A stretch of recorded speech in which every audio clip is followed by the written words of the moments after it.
repair down to 4. When was the last time I played some online matches? Because I mostly do First online. Great match. JP. Real Ken. Welcome, my Lily.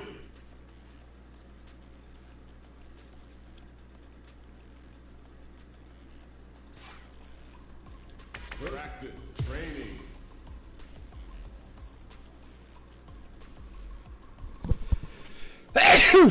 excuse me. Hey, my mic's on. That's good to know.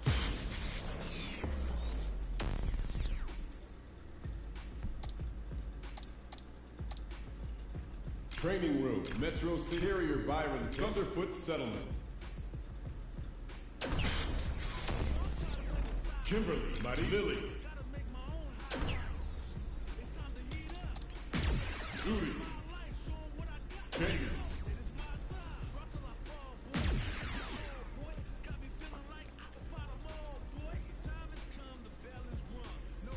See, this is one of the annoying things that I think, if I remember, this happened a few times with Street Fighter V as well, where you gotta wait for the character models to load up on the versus screen before it moves on. Whereas previous games like Street Fighter 4 and back, that wasn't a problem. You didn't have to wait for the character models to show up or nothing. Here we go.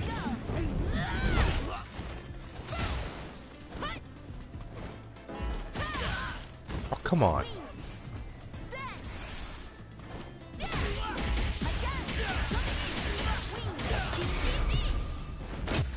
Here comes a new challenger. Luke, man, put a shirt on. You know, I don't think I should be trying to eat oatmeal while I'm live streaming. This should work.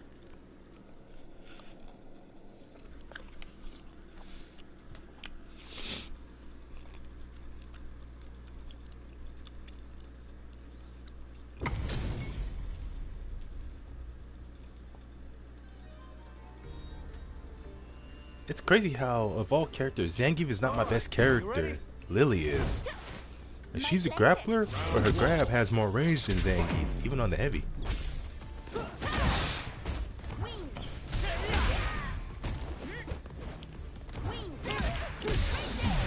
Dang it!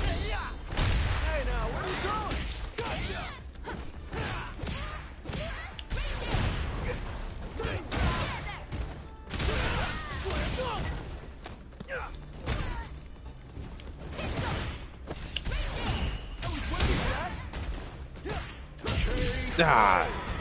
I don't know why I tried to go for a command grab at that moment. It was terrible.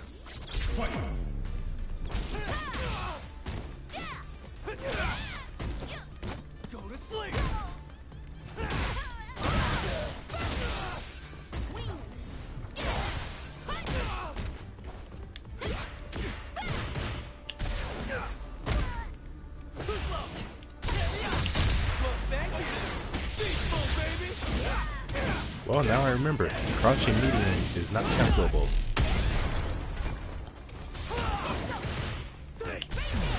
Ah.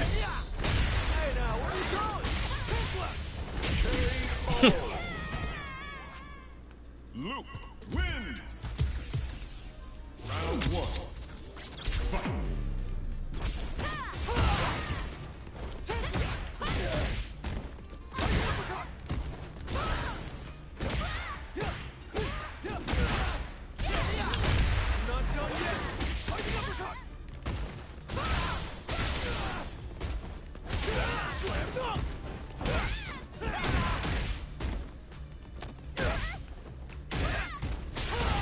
That's a first wake up normal grab. Oh. Round 2. Fight.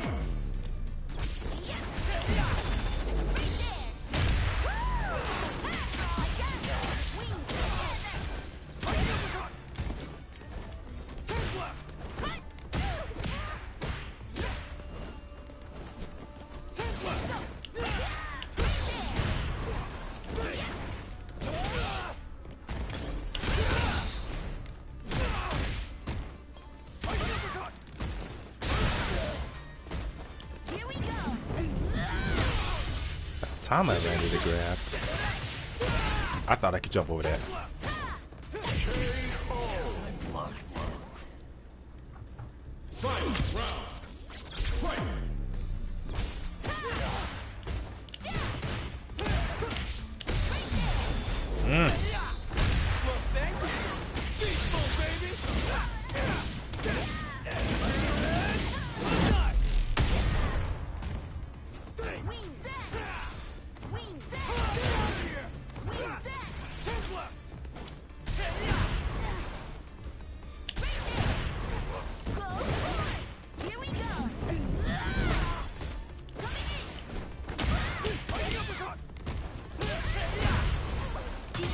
Oh no, he jumped.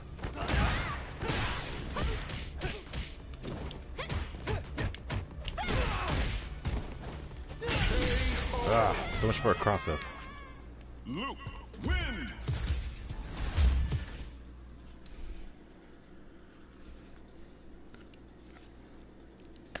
What's crazy is how initially I saw so many people complaining about Luke when the game first came out, how he was the #1 character.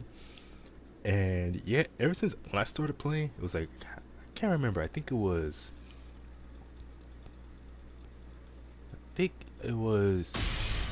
after the first season of DLC.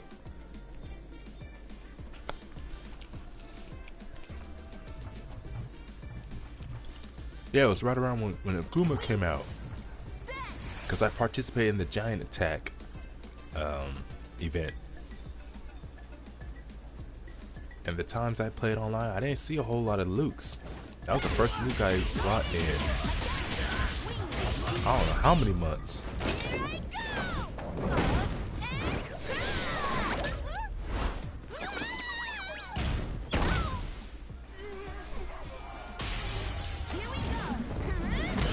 Also, I got back into playing Street Fighter 5, and there is surprisingly still a decent number of people playing Street Fighter 5. I know so many people were looking forward to Street Fighter 6 because it had so much promise. Like it was shaping up to be a much better game than Street Fighter 5. And so far, in my opinion, yeah, gameplay wise, 6 is definitely much better than 5. I'm just still waiting for them to hopefully give us Alex, Abel, Sagat, and Aiden. Give us some Muay Thai fighters and my 2 of my favorite grapplers, because we already have Zangief. Don't know if we're ever gonna get T-Hop.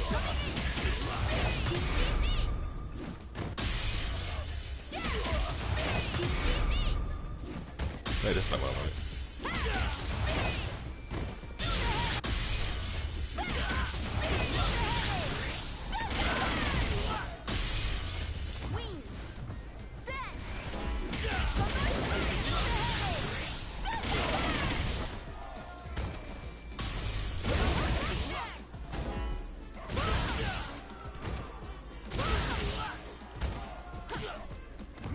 The heck, it's like, so I can't cancel that into the airport?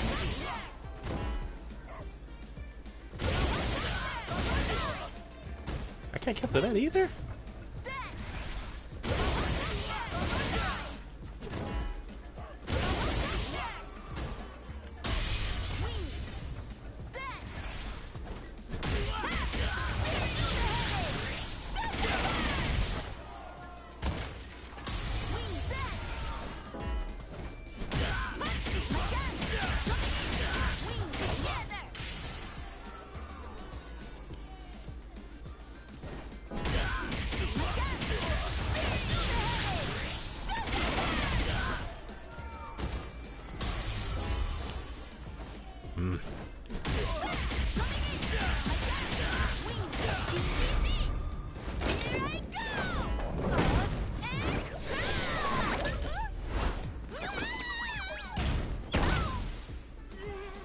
You know, it's annoying you can't practice with critical arts when you're doing what mode? In World Tour mode.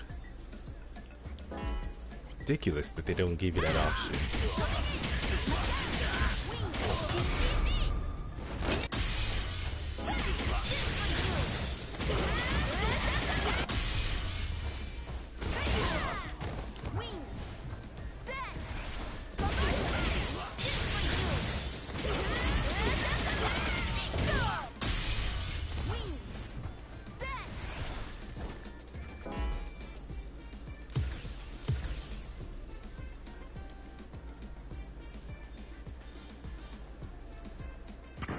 Now, find a new rival.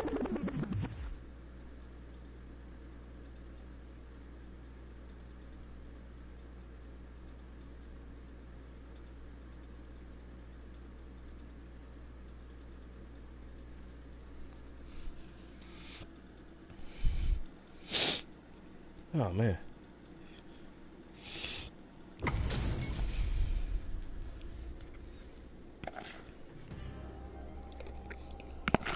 Beginning operation. Round one. Fight. Wings. Here we go. Did you forget I was a grappler woman? Wait, is her spiral actually safe on block?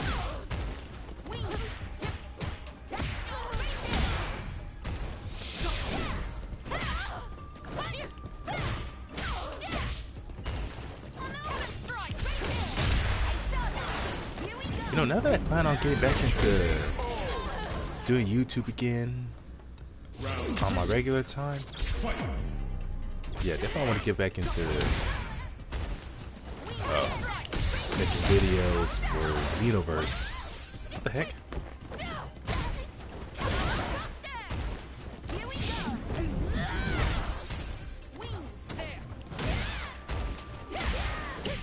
I'm surprised we didn't have to wait too long to get Chapter 2 of the Future Saga in Xenoverse 2.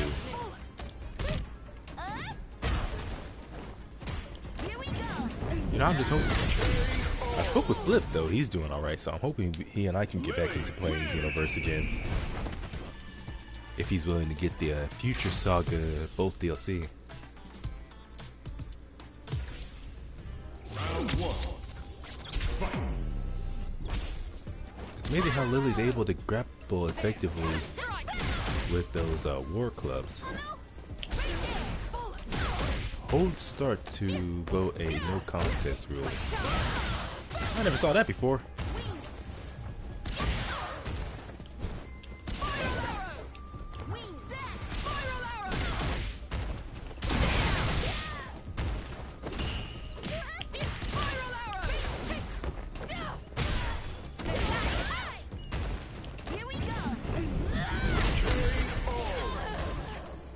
It's unfortunate how Lily's supposed to be a grappler, but she's not very grapple reliant. That's always been a weird concept to me, making someone a grappler, but then they're supposed to not be reliant on their grab.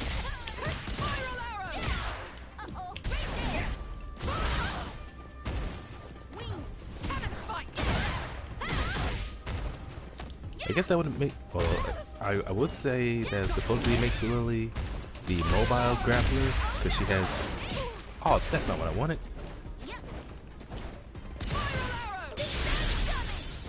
Anyways, Lily has all these moves that gives her mobility to move across the screen faster than Zangief and even Manon can. Lily wins. So,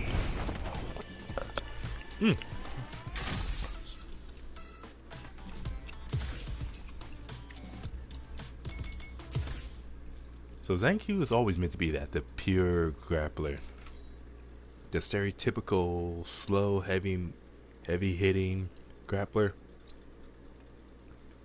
What he lacks in speed, he makes up for in raw damage and pretty good range on his some of his normals.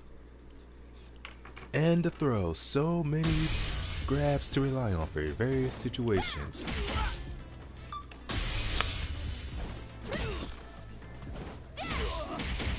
Alright.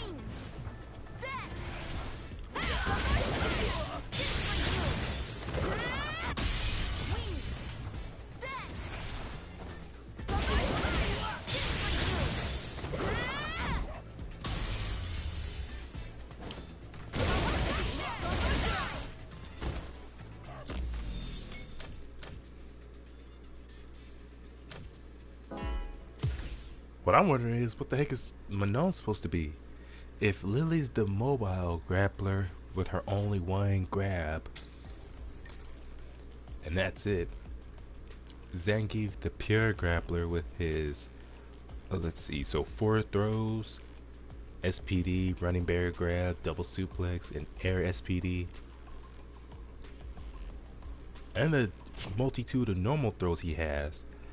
Because everyone, including Lily and Manon, only have 4. Well, most of them have forward and back. Some of them have other extra throws. But no one has as many normal throws as Zangief.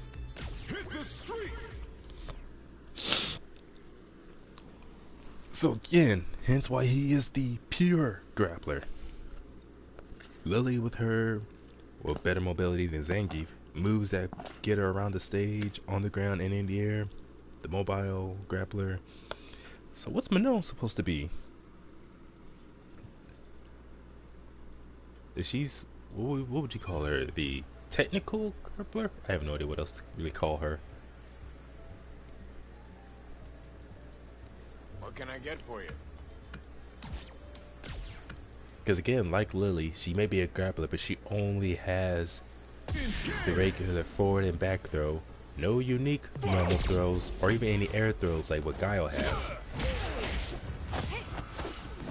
Although I guess you could say Zangief doesn't need any air normal throws like Guile does, because he already has air SPD. Anyways, not only that, but Lily and Manon only grab super is their level 3s. Zangief's level 1 is an anti-air grab, a jumping or ground to air throw. Oh man, am I getting allergies? I hope not. Anyways. Are you kidding? Giving up already? Just wrong time to taunt, man. Anyways, where was I? So yeah, almost every special move and unique move Zangief has, every special move and super move involves grappling in some way, because his level 2, the standard version of his level 2 is basically a hit grab. Brings you in close, and after 2 hits goes into a throw animation. Unless you hold it down and instead opt to go for the multi-hitting. What's Zangief's level 2 called? Let me look it up.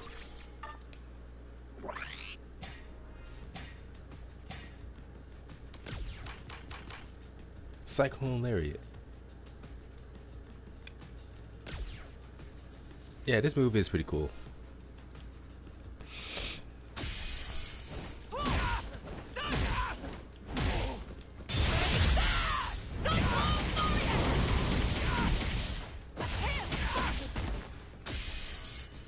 Yeah, go for a juggle combo afterwards, or just combo into it regularly. And what's cool is how regular version just slams them to the side. Other version, hold back and go further towards the corner, even though you get less damage. And let me see. So hold back, go. Good for if your back's to the corner, you're trying to get them further towards the corner.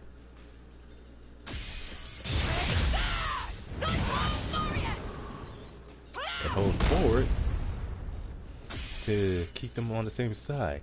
I like how it gives you those options. It doesn't have to just, you're not forced to just switch sides. So it's like either you switch sides but you move further back, like if you want to get your opponent closer to the corner, or hold forward, keep them the same side.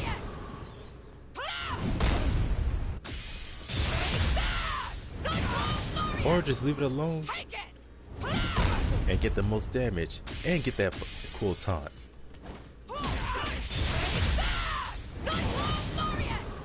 Get ready. Excuse me.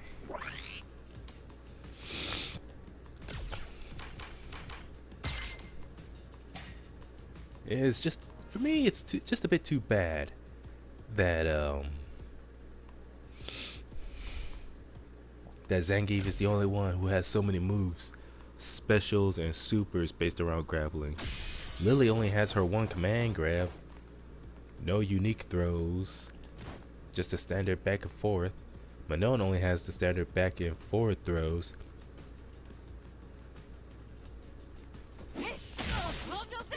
But she does have reverse A. It's called a throw, but it's more of a hit grab, unfortunately. But it does raise her metal level. Not good. You're done. So that does give Manon more reason to focus on grappling compared to Lily.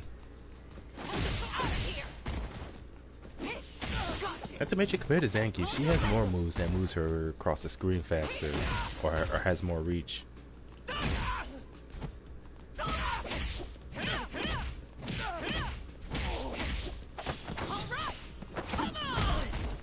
Not to mention, she's the only one out of the grapplers who has, I think she's the only person in the whole cast who has any target combos or any type of move that brings the opponent to her.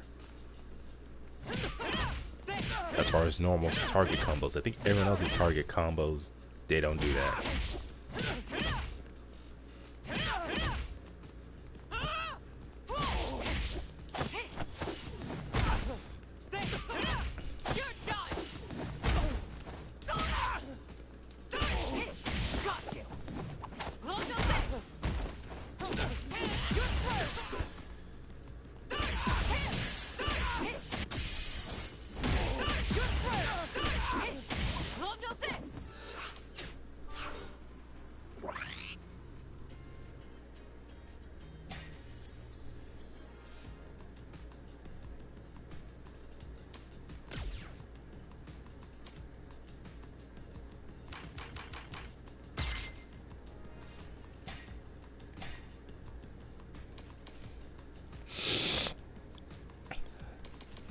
Ah, man, what the heck is that?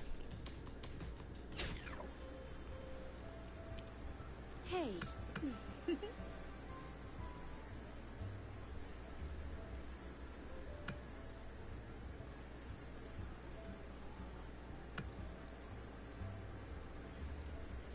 Yes? Splendid. What's cool is how one of the sparring sessions you have with Manon, after you beat her, she fully acknowledges how you managed to take a point off her.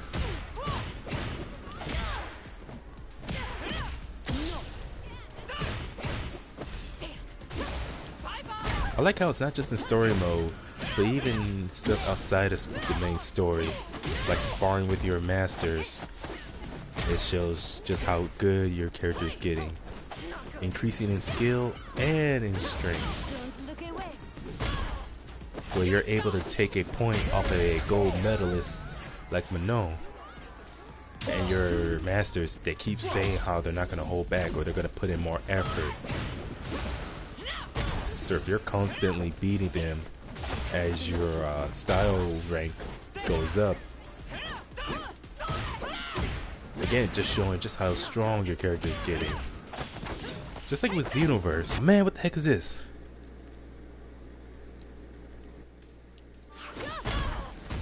Oh, okay.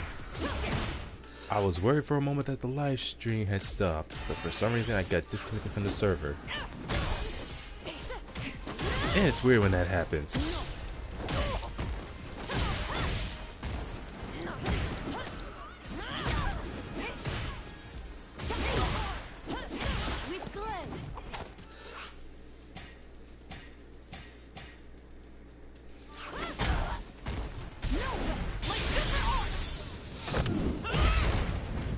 Hey, it may not be judo, but it still works.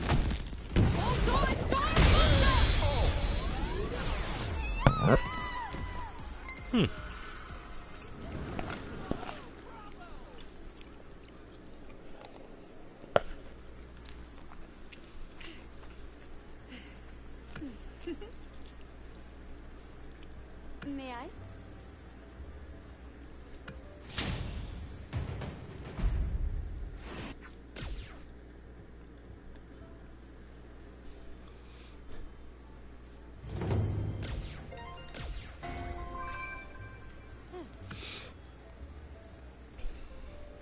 Yes, now then. How wonderful.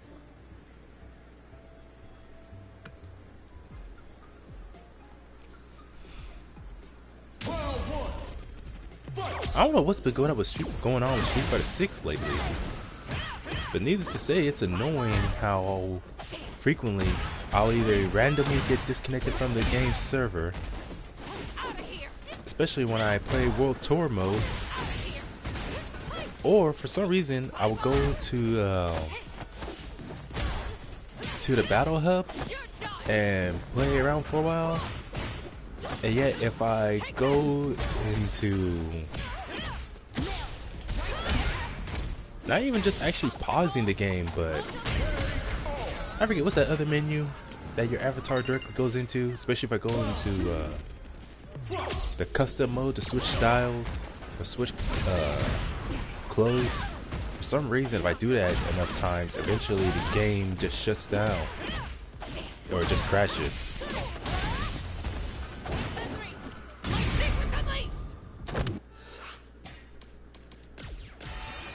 Time to cheat. I've got this, Master! My ultimate move! Master taught me that.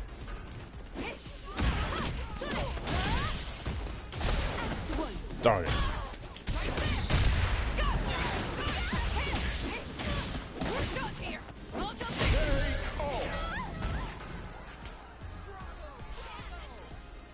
You know, while I still am not too fond of the way Manon does judo, I know it's meant to be unique, how she combines judo with ballet. Yes. I still would prefer something a bit closer to more traditional judo, as in without the whole ballet gimmick. Something What can I get for you? kind of like Abel. Well, Abel was sambo, so his style was judo and wrestling. It wasn't just judo. Thank you. Please come again. That's the one thing I don't think too many people remember actually with Abel. Because when Manon was first revealed, people were immediately saying how she's there to replace Abel.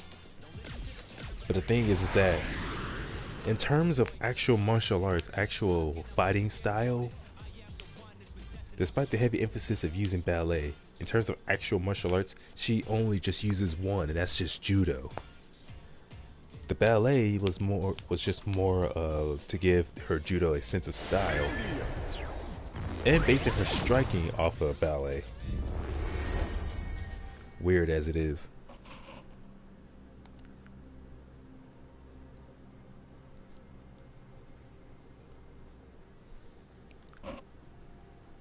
Ow. Anyways, what else is there? That's why I'm hoping we get Abel.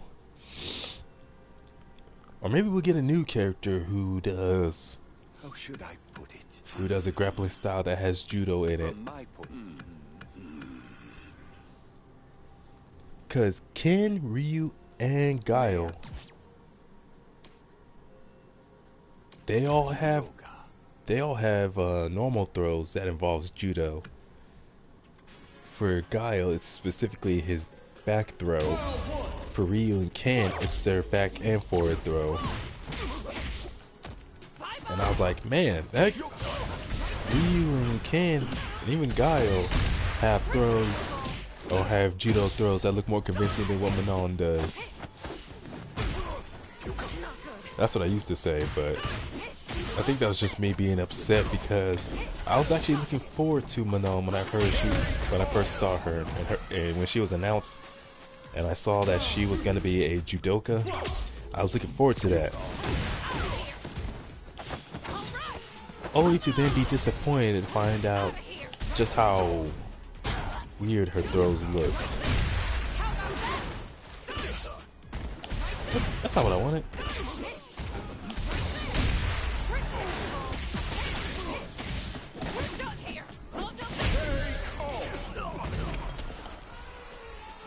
But you know what? It's nothing I could be too upset about.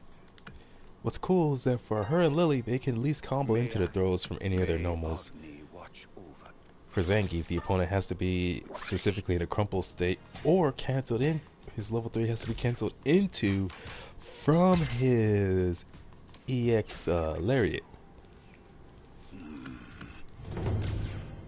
But it is a bit unfortunate that, again, for Lily and Manon, like I said earlier, their level 3s are their only supers that involves grabbing the opponent in any way. Like straight up an unblockable throw or a hit grab.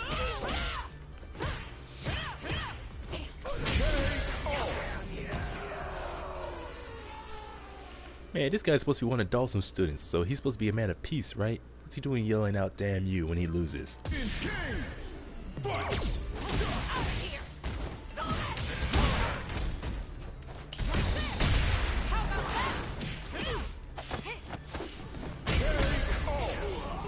I gotta remember not to use Manon's light grab, Menage Doré.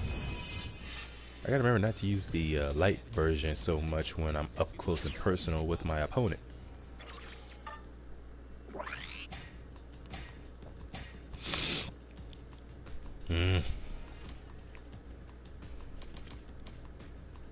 So Ed, then Ryu. Ed, Ryu, Lily, and Jamie.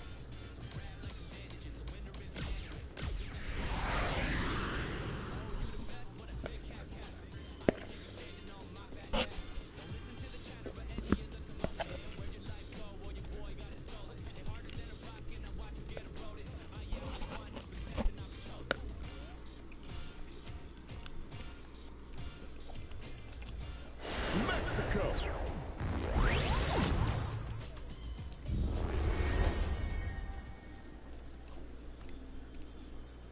Let's see, today's the 1st of December. And if I remember, I think it's somewhere around the 20th or after the 20th, if I remember, that Hanukkah is supposed to be later this.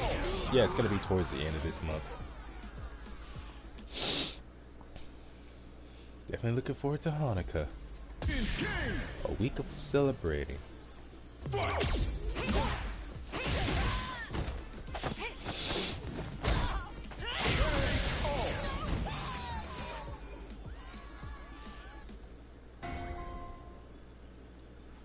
Oh, hey.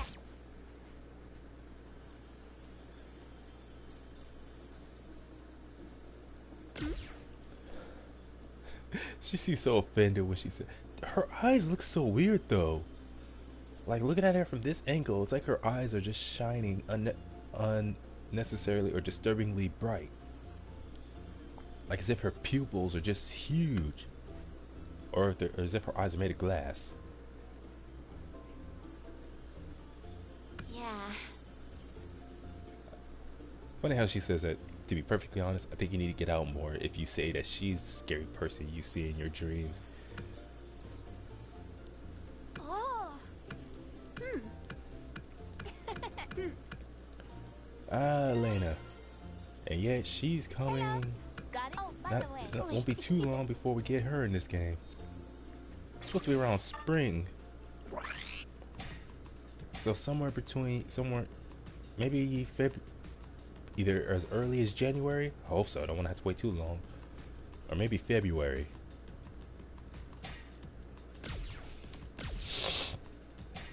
I hate these allergies.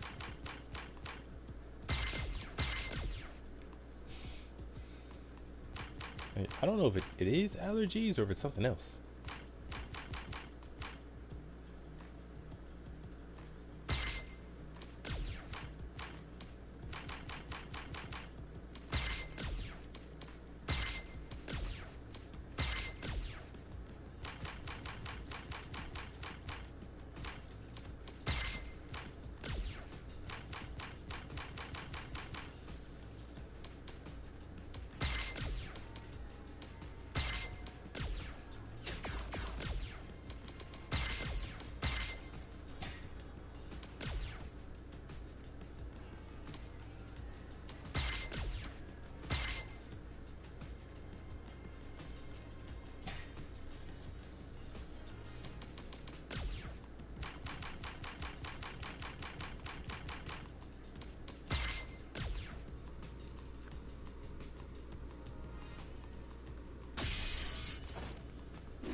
The heck?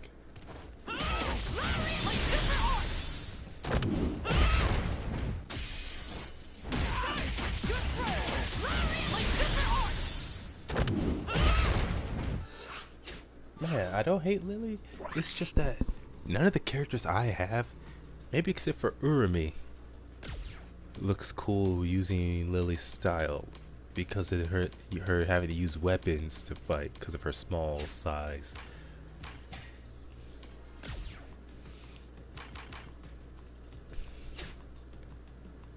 I definitely would have preferred.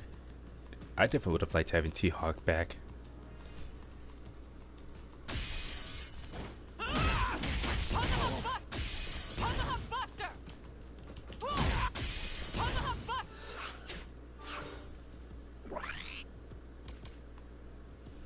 Alright, I decided to keep it that way.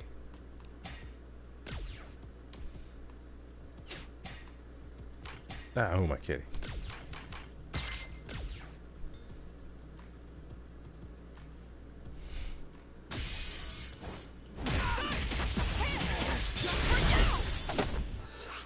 That's eventually could be a bit jarring going from her style using those weapons to going into a special move that doesn't have the weapons, so they just disappear.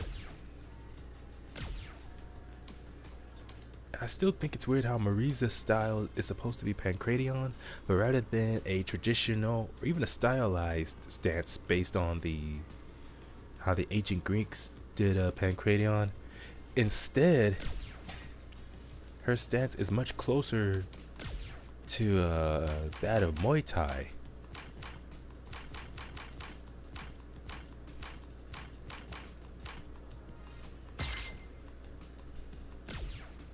Which makes me think it really beats the purpose of making her style Pancratium if she doesn't even have the typical stance associated with it.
I know with Zangief they wanted to incorporate even more of that pro wrestling into his whole persona, because he's literally supposed to be a pro wrestler, so it makes sense that they gave him more moves from target combos like the stomps and the chops and all those normal throws that he has. It's just still unfortunate how his level 3 could have been something cool, but it's just like two basic moves, grabbing the opponent and clotheslining them before a kick to the midsection into just a simple spinning pile driver. So it's more for the style thing, and of course it does a lot of damage. It's a level 3.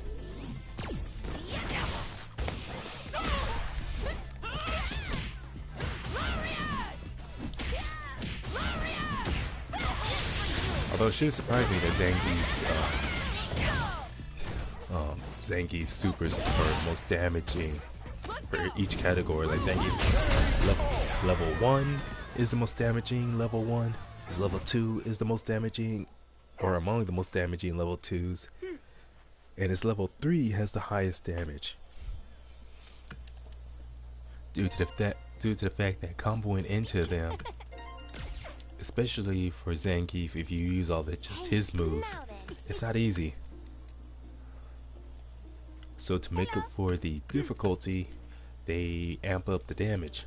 What's up?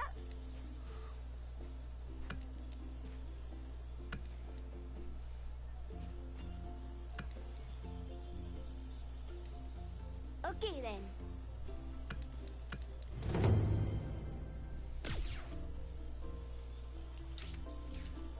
It's a bit ridiculous how much you gotta go through to get Ryu's Shoryuken and Lily's Tomahawk Buster. You would think with them being grappler, with her being a grappler, that would be the first thing, or one of the first things Lily teaches you. I mean, because I get it that the Condor Wind, it boosts her moves, so it's very important to her. But so is drinking that herbal tea and getting drunk to increase his moves. That's part of Jamie's whole gimmick. What can I get for you? And yet it's one of the later moves you give in his style. Take care. Thank you. Please come again. Stop that. What can I get for you?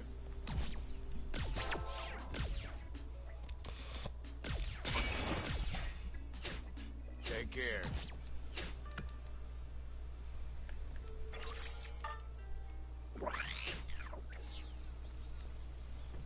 Engage! Fight! Rising uppercut! Let's go! Screw I don't know why I can't stop thinking about that time when I first made Korea, but instead of the purple skin, I originally gave her pink skin, and the guy who called her Pink She-Hulk. It's amazing how I create characters, or yeah, I give them a look of some sort that's similar to someone who already exists in some other media, some other fictional character. And I'm like, man, I wasn't even thinking of that character when I made this one. Like, I was not thinking of She-Hulk when I first made Korea. Even giving her this One Piece outfit, kind of similar to how She-Hulk has that One Piece outfit she typically wears. But yeah, for Korea, I wasn't thinking of that at all.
Hmm.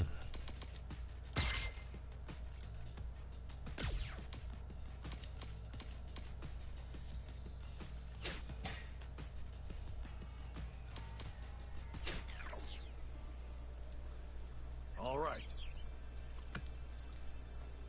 Listen up. Man, I am really hoping we eventually get Sagat and or Aiden. Either one or the other, or both.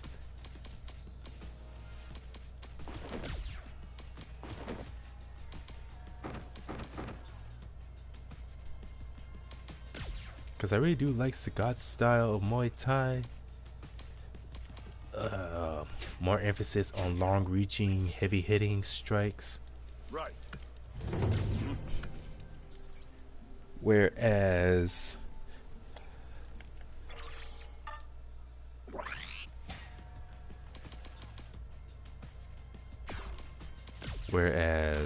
Aiden's style is more of an emphasis on. Wait, do I reuse level? Nope. Almost said level 10. I meant to say level 2. Now. But anyways, Aiden's style is based on agility and acrobatics, being very mobile.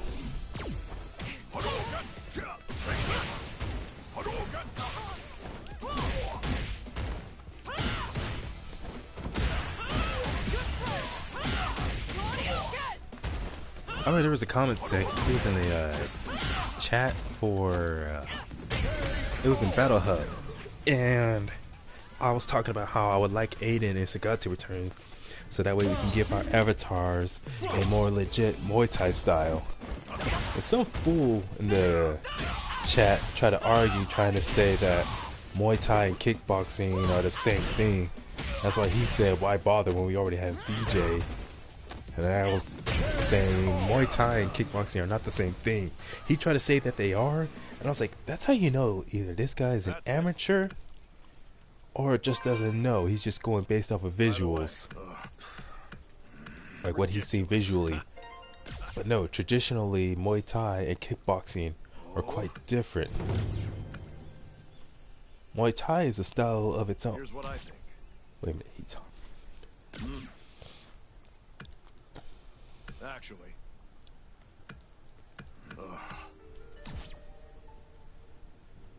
No. That's a but.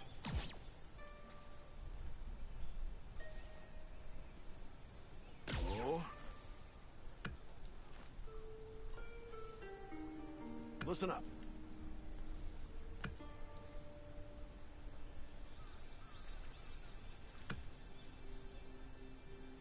I practice the techniques earnestly to the letter, refining and improving them.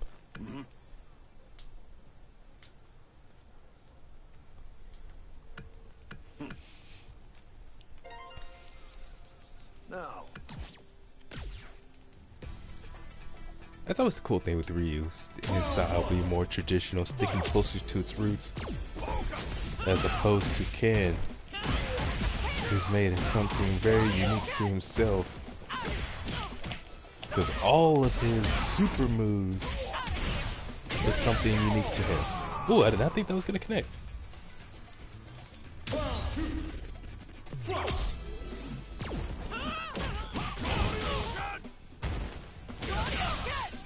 But where was I? Oh yeah, the guy who tried to argue me about Muay Thai kickboxing. He thought kickboxing and Muay Thai were just the exact same thing. But in reality, no, they aren't. Kickboxing is itself more of a hybrid style of various striking forms. It's got a little bit of taekwondo, a bit of karate, boxing, and Muay Thai in it, whereas Muay Thai is its own thing altogether. Right. So to say that Muay Thai and kickboxing are the same thing is incorrect. And I explained it in the chat as such. It wasn't just me, but there was others as well who explained it also, how kickboxing incorporates a bit more of karate into its style mixed with other stuff. By the way. Unfortunately, the guy who tried to insist that Muay Thai and karate were the same thing, well, not karate, that Muay Thai and kickboxing were the same thing, he pretty much shut up after that. He didn't try to keep arguing. Thank you. Please come again.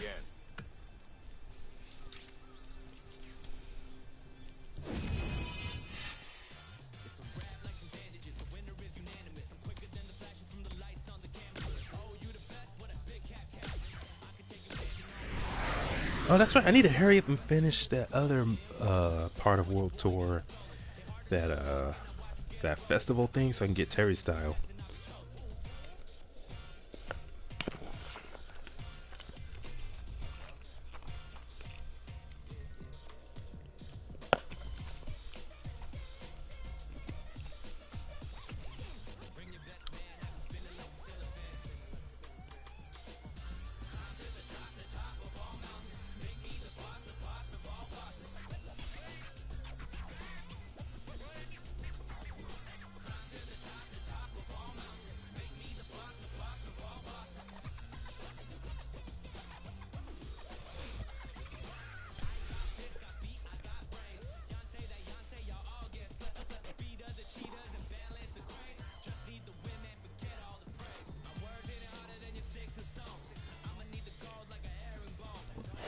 USA.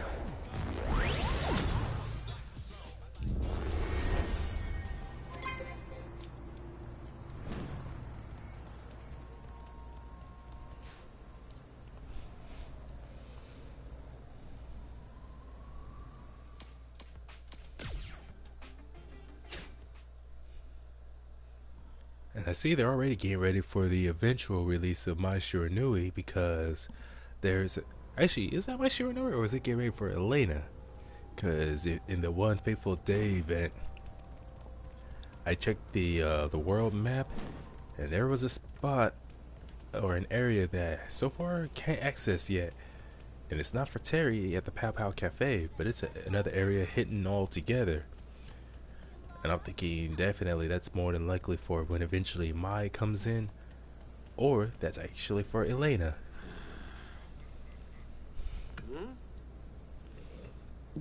Excuse me. Yo! Careful out there.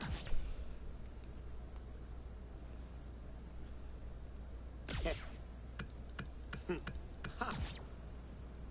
Hey, hey! Hey. Hey.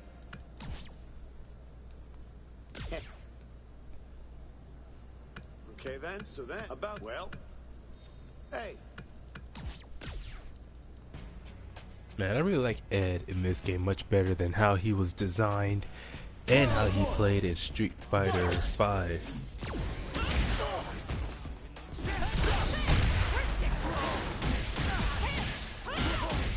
Went from a style resembling kickboxing to a style more resembling actual boxing. By resembling, and it's actually just straight up boxing. And I'm glad they changed his inputs, because that was kind of weird. How they went out of their way to make his moveset definitely non-traditional. No charge moves or directional inputs. Just either holding a certain button down for a period of time. Let's see, holding down a certain button, then releasing it. Or what was the other one? Pressing more than one button at a time. Stuff like that. Hey, hey! Careful out there. I mean, it was very unique for him. No, didn't they do the same thing with Falk? Huh? So, careful out, serious. Because if they did the same with Falk, it wasn't even that unique anymore for him. Round one. Fight. I go nuts!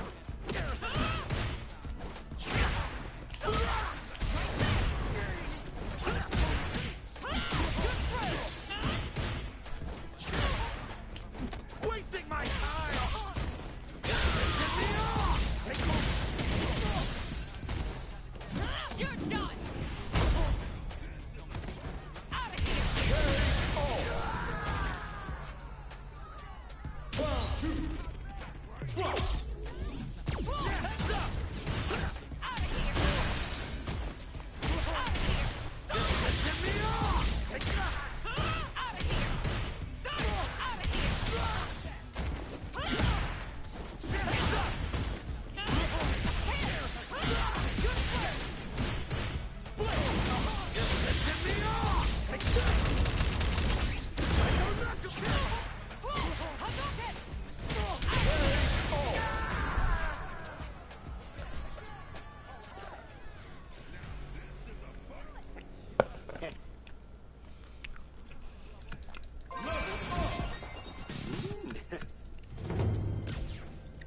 Did you hear? Hey.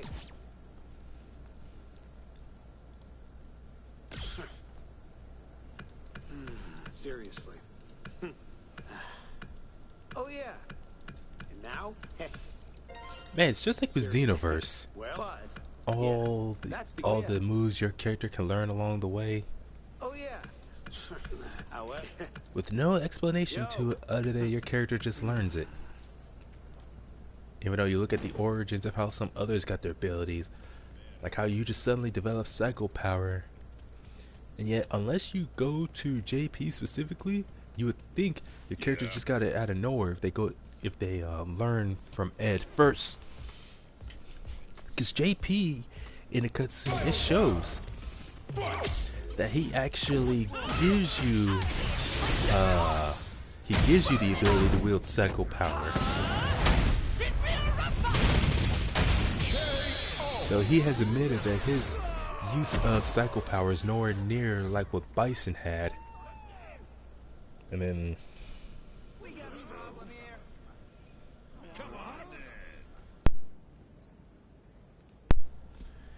damn microphone.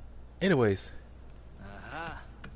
so that's 3 characters in this game who use psycho power that you can get it from.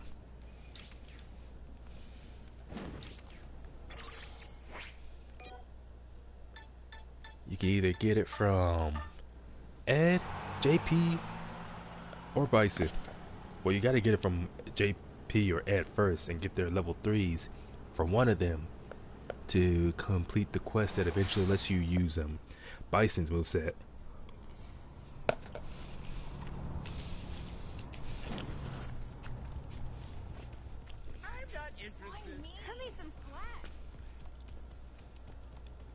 So it seems like as far as with psycho power, it all eventually stems from Bison. Somehow JP got psycho power from Bison. Ed got it from experiments conducted on him in Shadowloo, thanks to Bison. And Bosk, he's later shown using psycho power given to him by remnants of a mostly ruined Shadowloo from experiments derived from Bison. But there's the Satsui no Hado that you can actually get when you train with Akuma. And that makes sense because the Satsui no Hado is a power source that is derived from one's intense desire for victory, that they would even go as far as to kill someone. Of course, you got plenty of other characters who have no problem killing, like Vega, Balrog. Although for them, it's mostly out of greed. Like Balrog, he just doesn't care. Yo.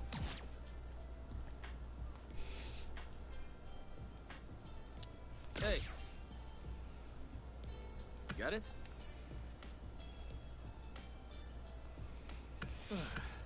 Hey. You good? Oh man. Now where was I? Yeah, Balrog, for him it's more like he just doesn't care if you die or not. He'll use his full force on you, and if you survive, well, good for you. If you don't survive, well, he doesn't care either way as long as you get out of his way. Vega, well, he just kills, part of it for the enjoyment and because he likes to kill anyone or anything he deems ugly.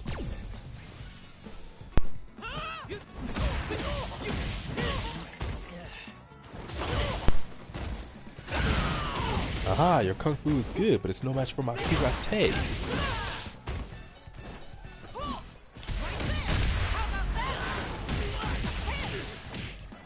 And then there's, what was it? So that's why you got people who are willing to kill.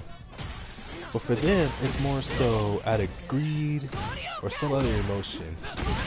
It's not out of desire. It's not out of desire for total victory. Like what Ryu had when he first used the Satsui no Hado and did a Metsu Shoryuken on Sagat for the first time. Or Akuma, who fights, who enjoys battles to the death and for the sake of victory.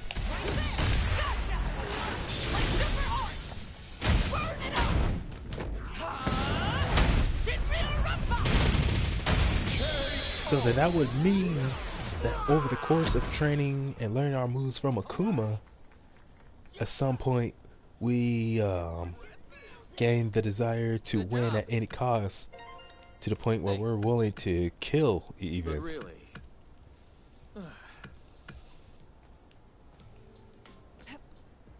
Spinning bird kick.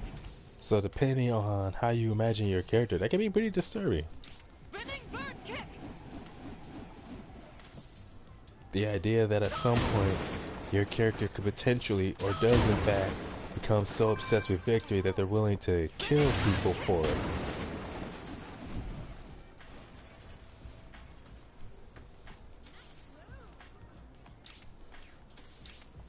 It's kind of like with Dragon Ball Xenoverse, how your character can learn certain abilities that would either take years of training or being trained by someone specifically in order to gain that ability. Like how your character could potentially learn to use Hakai energy, literally what the gods of destruction use, if you're trained by said god of destruction. Well, the only god of destruction who, in the story mode, you could actually learn from is Beerus. Whereas with Champa and Belmont, you can learn their moves, or you can gain their moves by completing certain missions a certain number of times. So that's how you get their moves. But as far as actually learning Hakai energy directly from someone, it's only Beerus. Although there are moves you can learn from Whis, that Whis teaches you, that involves, well, actually I don't know how much of his abilities stem from the fact that he is specifically an angel, and how much of it is actually him just using ki in a specific way. So I don't know what that. You kidding me?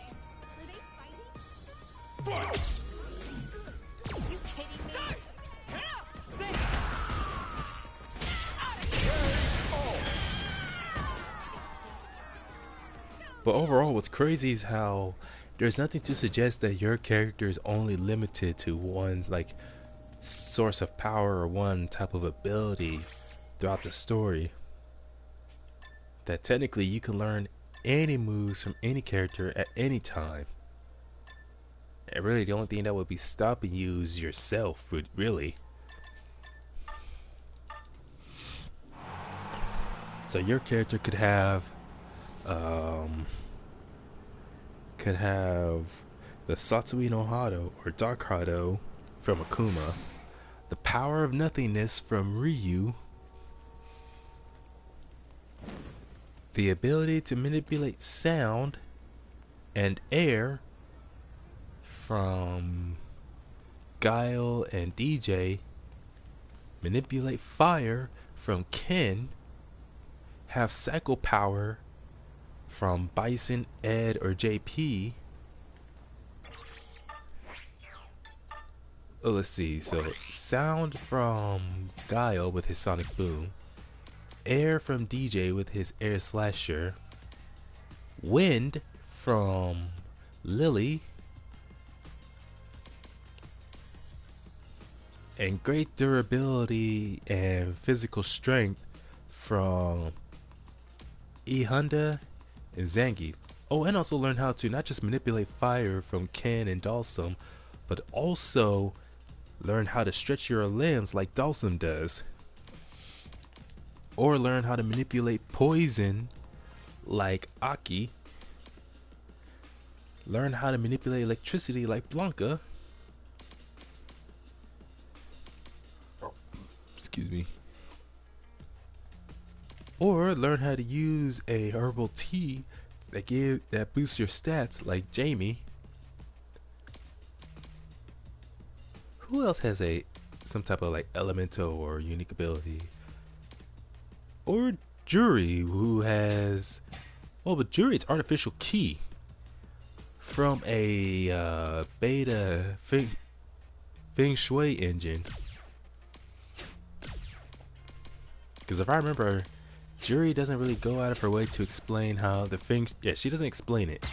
How the Feng Shui engine she has, and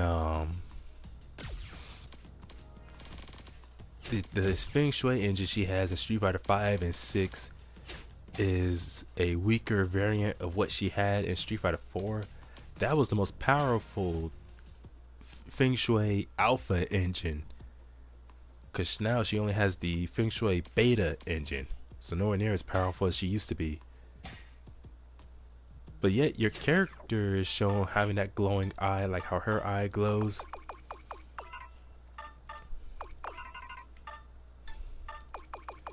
So I'm trying to think. Now, there's really nothing they do to explain how your character suddenly has a Feng Shui engine in their eye like Juri does all of a sudden. And I think it's one of those things they're not going to explain. It's just a matter of your character learning their style while suddenly, somehow, gaining a specific move. Or move, ability, energy source, whatever you want to call it.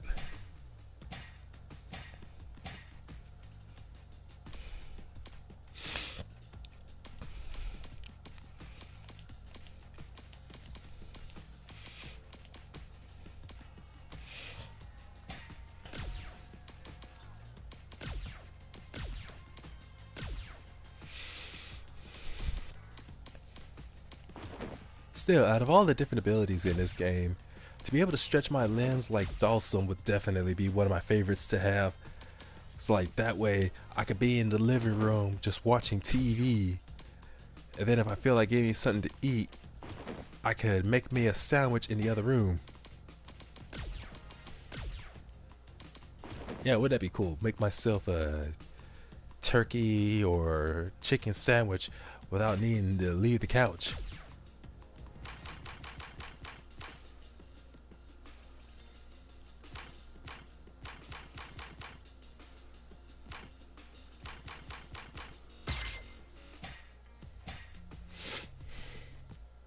Considering how many levels you gotta go through just to get all of Gaio's moves is kind of ridiculous, considering he only has 3 special moves along with his supers. You're kidding, right? Especially with how many levels you gotta go up just to get his Sonic Boom. I guess that's just to make it fair, seeing how he doesn't have that many moves compared to other characters. So they try to balance it out by making all of his moves spread out across each level.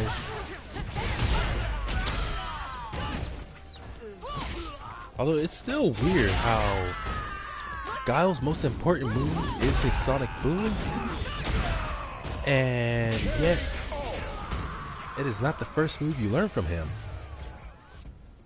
Kind of like how, I don't know, I guess for Lily, her wind stock is her most important thing, so that's why. What's like with Jamie? It's weird how Jamie's I forgot that move where he drinks that herbal stuff. For whatever reason, that's part of Jamie's main gimmick and one of his most important moves, but you don't get that right away. In fact, it's when you're much closer to level 20, that's when you finally get that move. Just like with Guile, it's when you're a bit closer to level 20 that you finally get his Sonic Boom.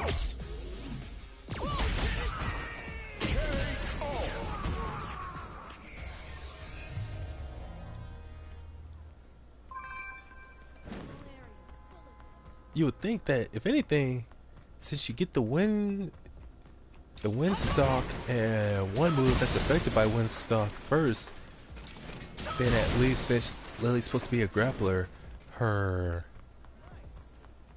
command grab should be at least the next move you unlock. So 3rd overall.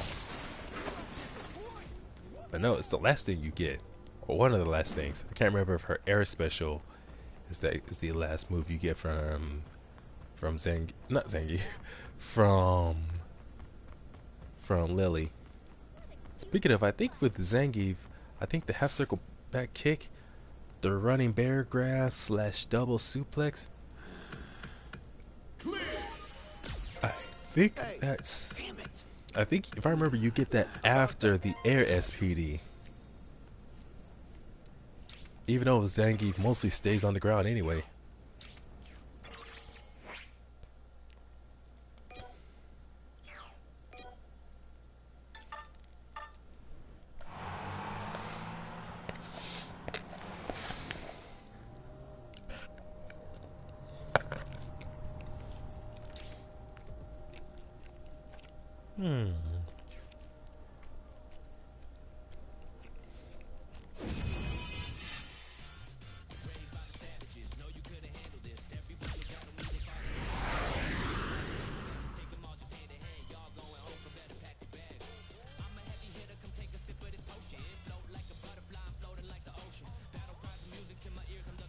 But man, you want to talk about as far as games that has open chat, but any game that has open chat, you can always guarantee at some point it's gonna get toxic.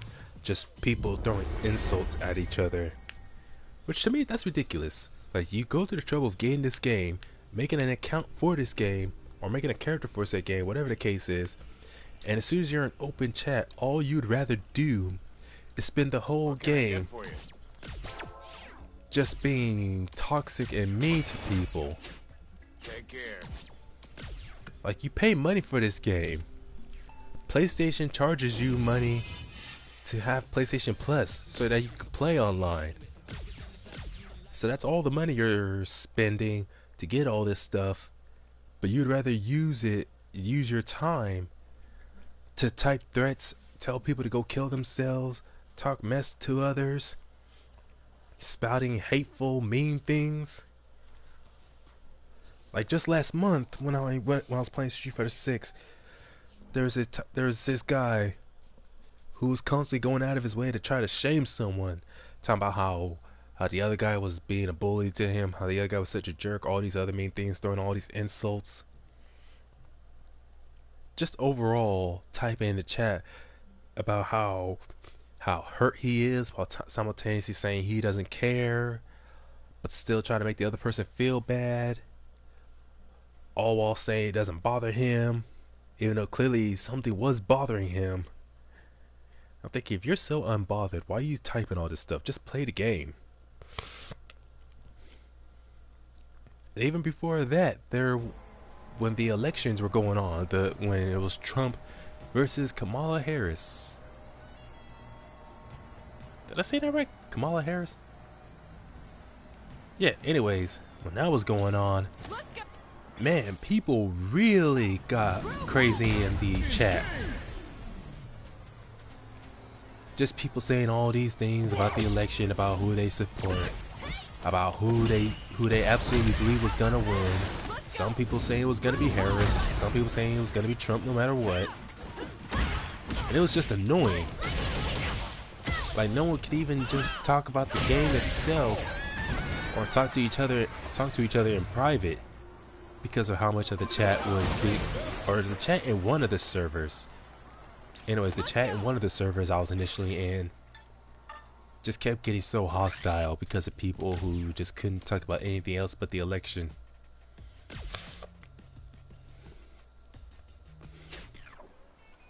So that's why I was glad I just got out of there. But what happened after that? Yeah, so I just left that server and went to a different one.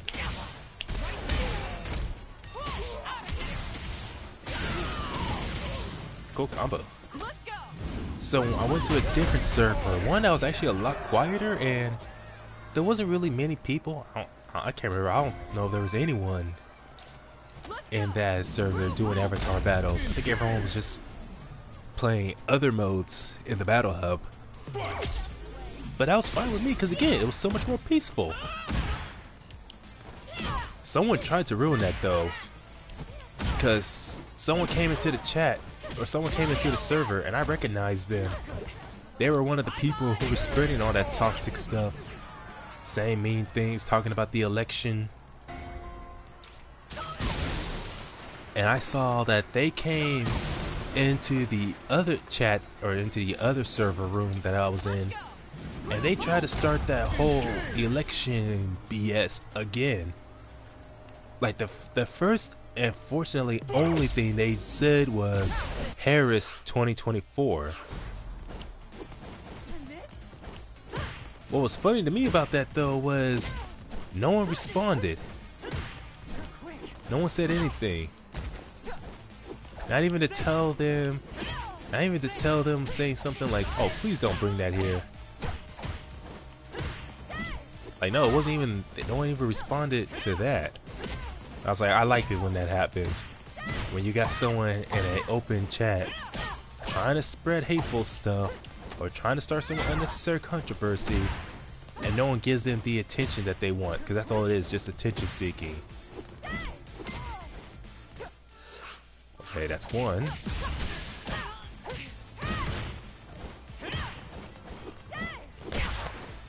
This character's annoying though. I hate having to fight against this character in the one fateful day. Oh, come on, that was a cross-up.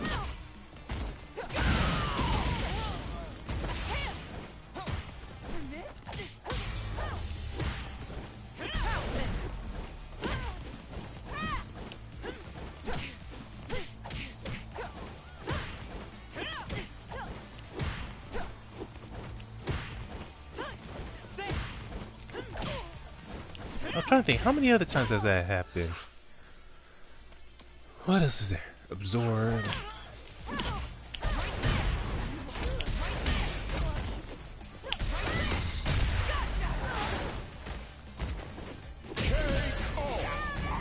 Man, I hate when the AI in World Tour mode purposely goes out of the way to be annoying and obnoxious. Let's go. Like, the last thing I need is an AI purposely being a troll.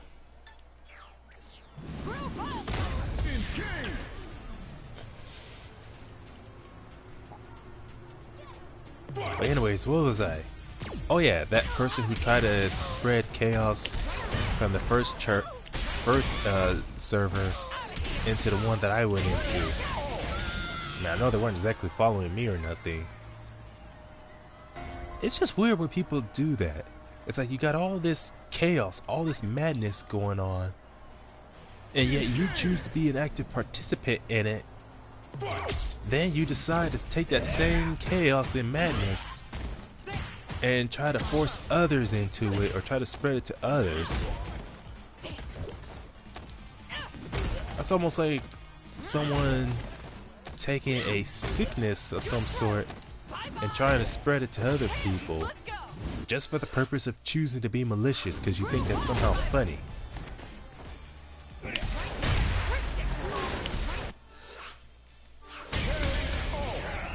Karate punch. But yeah, I'm pretty sure other people are in the same boat, that they recognize that this person was just trying to take the election and start some nonsense with it, and that's why nobody responded. Because it's like, this isn't a place for election, for what was it, political debates or any other type of debates.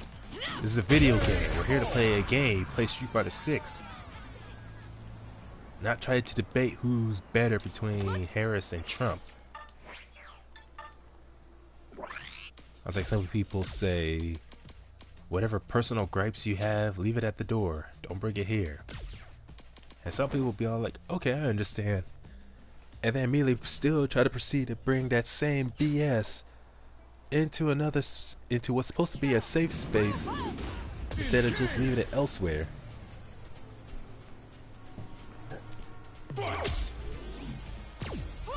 Because I was like, there was a guy, it was in a Reddit story on YouTube I was listening to. A guy was talking about how he had this girl who used to bully him back in college, and she tried to do the same thing to him many years later when they were in their 30s, early 30s, working a job, and she tried to bully him again, to the point where she was telling others, she formed like a friends circle. She started telling those other friends about how she used to bully this guy back in college. And he handled it properly, went and told the higher-ups about it. But then that same girl, or that same woman, So she was basically told, don't let this escalate or continue, not here at work. So everything's fine for a while, but then that same woman who used to bully him in college, she told someone in her friend group, and someone from the friend group came up to him during his lunch break when he was sitting at a table with others, and he said how she had this grin on her face, and I'm assuming it was something like what they call a shit-eating grin. I'm assuming there's something like that. Just a smile on her face, telling him, I heard something about you and this other girl from back when you were in college. And I'm like, why are you doing that? Why are you doing that at work? Like, so you heard something. Why are you trying to bring madness into this environment that has nothing to do with that? What's funny is that the woman who was initially told not to tell anyone else, it wasn't her, but one of her friends in the workplace who she told, she got into even more trouble because, again, she was the one who initially started all of it, because she tried to bring chaos to a place, in this case a job site, and all it did was lead her to get into trouble. And that to me is just funny. That's why you gotta be careful of who you become friends with or who you tell anything to. Especially when it comes to gossiping. Because you never know when you might have to face the consequences for that.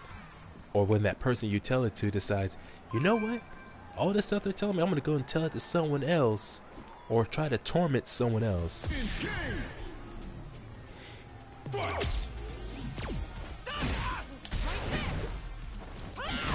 So again, that's what I think of. I think of that Reddit story. When I also think of stuff like, again, that server room that I initially went to in this game, whereas at first it was just people talking about the election going on at the time between Trump and Harris, who they supported, all the toxic stuff they were saying, and how one of them decided to go to another server room and try to do the same thing, try to get that madness escalated and get it all started again. Like, that's just ridiculous, just typing Harris 2024. But I was just so glad others chose to be professional about it and not respond or give her that attention she was seeking. Let's go. Screw up. But I know when it comes to us humans, wanting attention from others, it's for many of us, it's practically instinctive. Right on time. Having that sort of attention-seeking behavior, but there's just some people who really can't help, or they just love to go too far with that, to the point to where they will hurt others physically or emotionally, do anything or say anything to get attention or be liked or whatever. Because for some people, in their mind, any attention is good any attention is good attention. And that's just all they want. They just want all eyes and ears directed at them. Whether it's from people in general, from those around them, or so specifically.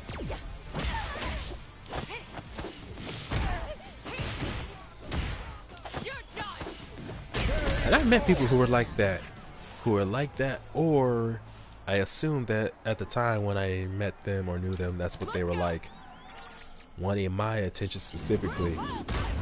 Even though I never went out of my way to say or do anything, at least not intentionally, that will make people want to give me attention. Just someone who was mentally ill. Because you can't tell me someone's mentally well if they're so obsessed with getting that person's attention, getting eyes and ears directed at them, that they decide to become a bully. Because that's what it is for some people. They just want that person's attention so badly, rather if it's directed at them in a good or a bad way, that they will become a bully, just straight up harass, stalk, or hurt that person.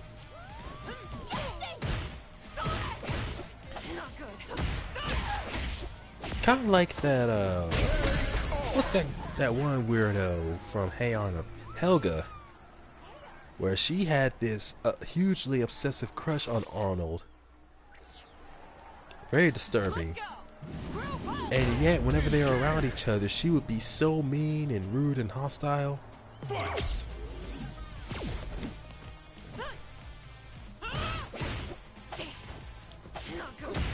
And I remember there was the Hey Arnold movie where she would finally confess her feelings to him, but he definitely did not reciprocate. I'm like, what'd you expect? All you ever did was go out of your way to be mean to him. Suddenly confessing your feelings isn't going to make him fall in love with you, especially when someone's smart enough to know not to have anything to do with someone crazy like that. Because I was another guy who talked about it, where, what did he say, that it was back in, I think he said it was either high school or middle school, he said this happened to him, where there was this girl who apparently had this crush on him and supposedly liked him, and yet her idea of getting his attention was being rude to him, picking on him, in other words, just being a bully, naturally. And she was so desperate for his attention and getting him to like her or even go out with her, that she did the dumbest thing that she could think of. She managed to steal his jacket. It was a jacket he liked very much. So she steals his jacket and tells him that she will not give it back unless he goes out with her. And this guy, he was smart. He went and told his parents what happened and contacted the girl's mother and told the girl's mother that if she doesn't get her daughter to give him back his jacket the way she found it, his parents were going to take them to court or get the police involved for theft. And that crazy girl's mother definitely didn't want that, so she immediately made her daughter give back the jacket, no questions asked. And she gave it back, but then I remember, what was it? She texted him later, trying to play the victim, saying how what he did really hurt her or hurt her feelings, and it would take a long time for him to earn her trust back. And he just simply responded how he doesn't want her trust. What he wants is for her to leave him alone. And she did. She was smart enough to leave him alone.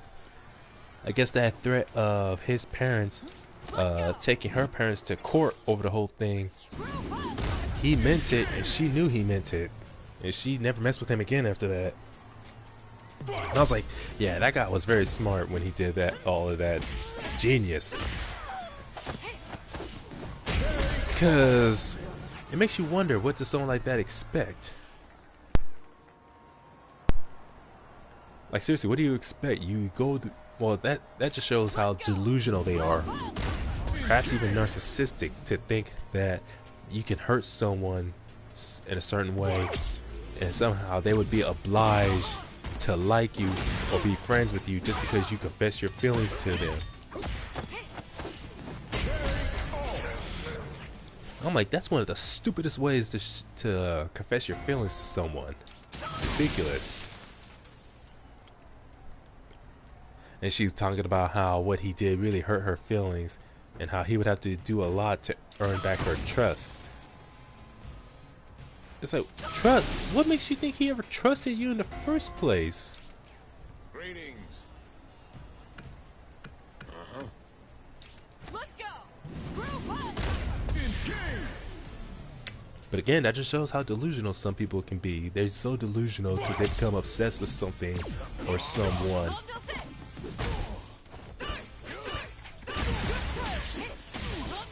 It makes me wonder, because there's this woman I knew back in college who was a real grade A jackass to me. And me in particular. She was cool for the most part with most of the other people. And others, well, she didn't treat them the way she treated me. She was really obsessed with trying to control me. So I think that's what her issue was. That she was the type who was used to giving orders to others, telling people what to do, and having things done her way. And apparently she thought she had this authority or intimidation factor over me. Like, she really thought she could give me orders and tell me what to do, tell me where to go, tell me what I can or can't say. Like she thought she could tell me to be quiet, or she would say to shut the F up, and I just would, just because she said so. So I think that's where most of her hostility towards me came from. Just simply the fact that she thought she had authority. She was delusional enough to think she had authority, and me not giving in to that broke her delusion. Until eventually it escalated to a point where she tried to do that again, try to order me and be the boss, thinking she had some kind of power where, what was it? I was running late for class, or I was going to run late for class, and I was playing a game with one of my friends on his computer. It was at college. And he beat me at a game, and I just simply said, one more game. And he was like, wait a minute, don't you have to get to class? And I'll be like, no man, it's cool, one more game. I remember she hit me in the back of my head, or tried to hit me in the back of my head, trying to tell me to get moving. Can't remember what she exactly said, but she was just ordering me to get going. And I said, I snapped. I said, first of all, don't be telling me what to do. Don't be telling me what to do, give me orders like you have some kind of authority. You have no business ordering me around like that. Second, don't be hitting me or putting your filthy hands on me like that. You have no business doing that either. And she tried to act like she was being helpful by telling me, if you got class to get to, then you need to go. And I just yelled at her, I don't need your effing help. And again, that finally got her to shut up. She didn't say anything back. She just went and left me alone.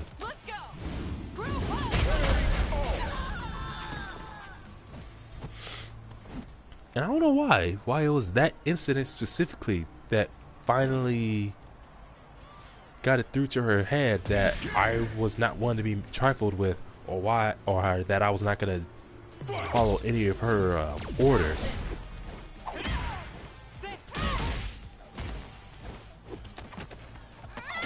I guess it was because I didn't just raise my voice, I straight up yelled at her. And I wasn't even joking around, messing around that time. Because there's other times where she did that, and I would just respond with childish or sarcastic remarks, not even take anything she said serious.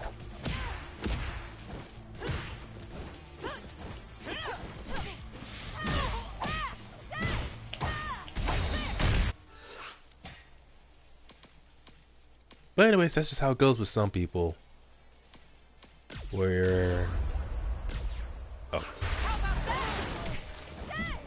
you have to be very assertive or aggressive just to get them to realize you're not one to be messed with.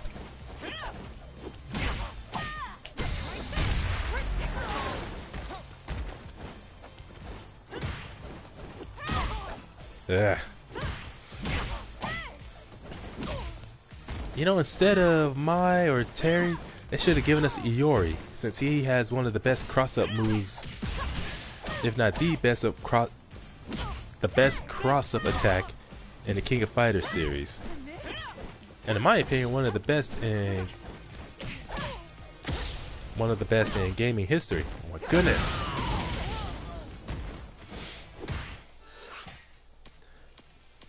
See, this is what I mean by the AI being so annoying.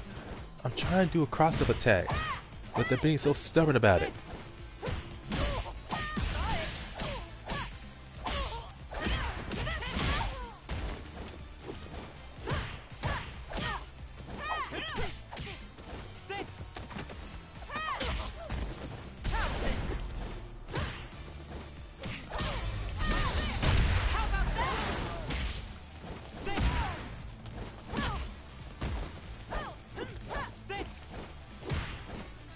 Bitch, quit fucking blocking.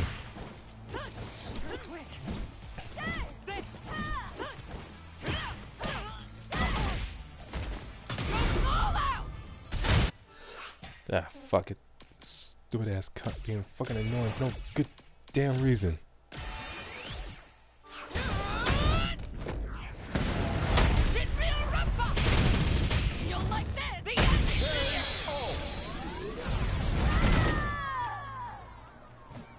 I need a better attack that can cross up and has better range.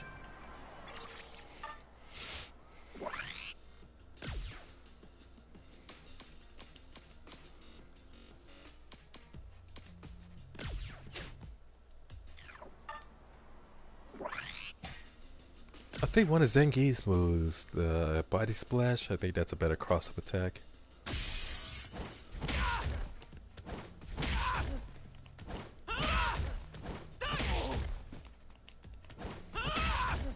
Yeah, it definitely has a lot more range.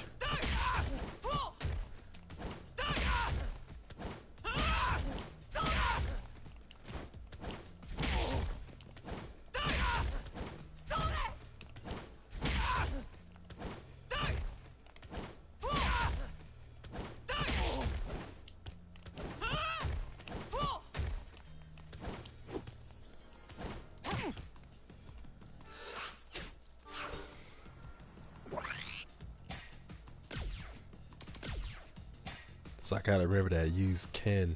Not Ken, use Zangief next time.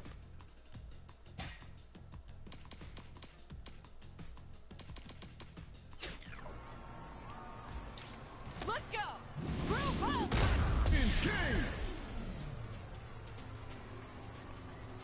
Fight!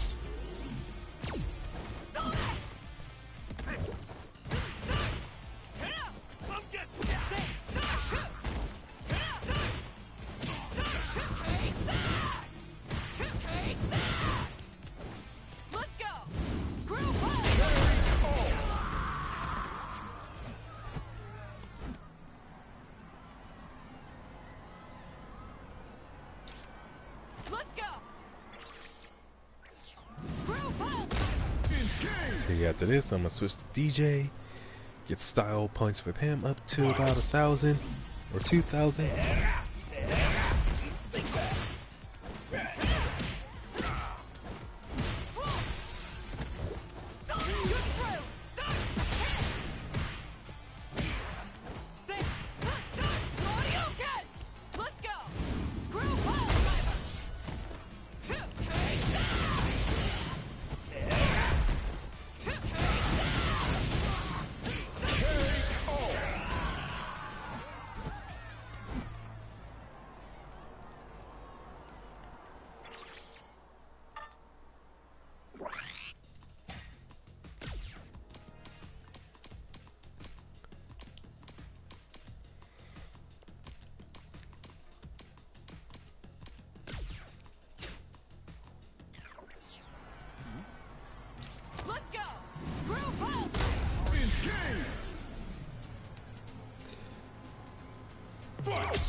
Alright, gotta go to this guy, get this.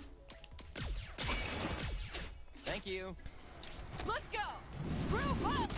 Engage! Fight!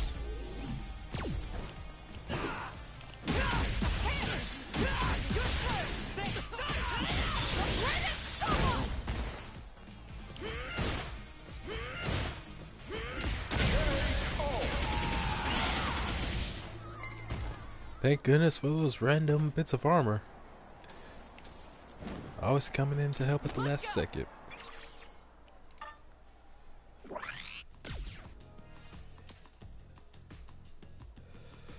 Now, who's I gotta switch to?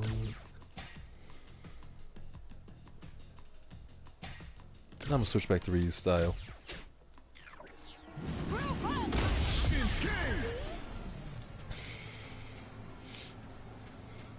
So I think once I get to level 20 with Ryu, either I'll switch to Ed and focus on getting to level 20 with him, or do so with Dawson, because it's gonna be a while before I need to get Ed's level 3, so that I can get the complete those missions, so I can get to Bison.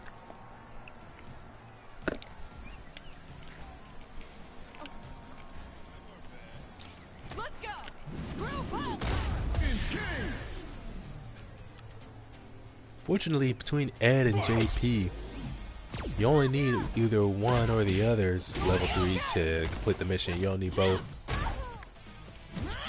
So that's why definitely the surefire way to do so, to get it as quickly as possible, is just to get Ed's style as soon as you can, since you can get his much sooner in the story mode. Whereas with JP, it's unfortunately only after you complete story mode that you can unlock him as a master.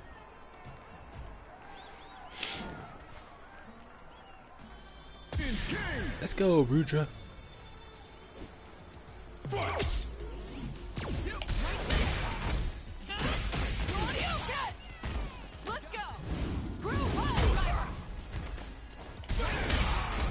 Now I was talking about Sagat, Aiden, Abel, and Alex earlier, about characters who I want back in this game. You know else who I want in this game? Well, there's Oro. I like him, for him to come back. But definitely the one I like to come back is my #1 favorite character, Sean. I want him back. Like seriously, he hasn't been playable since Street Fighter 3.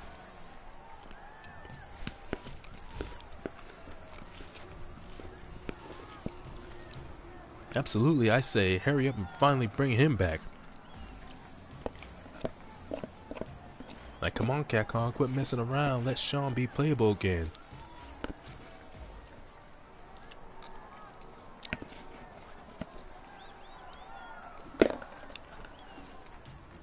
Seriously, it would have been cool to have Sean in Street Fighter 5, even if they gave him a completely different style based off of him using Matsuda Jiu-Jitsu instead of that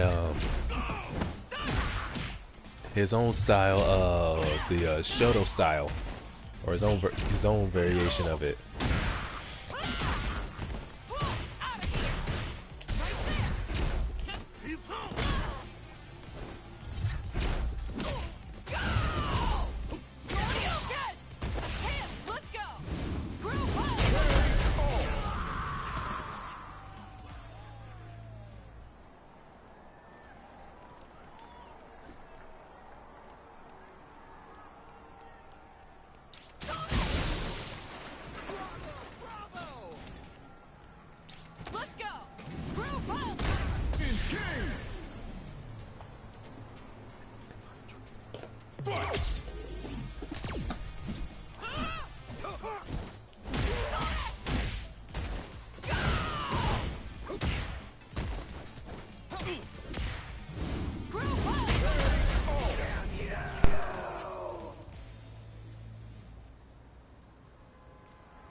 Let's go!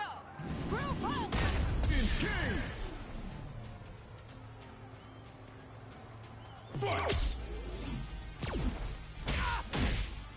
Good through! Shoryuken! Let's go! Screw pile! Can't be real!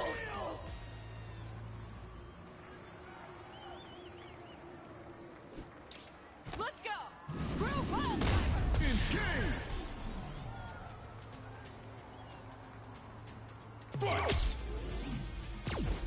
Let's go! Screw pile driver!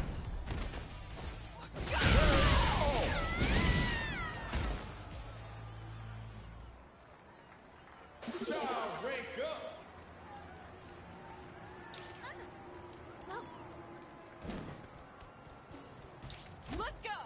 Screw pile!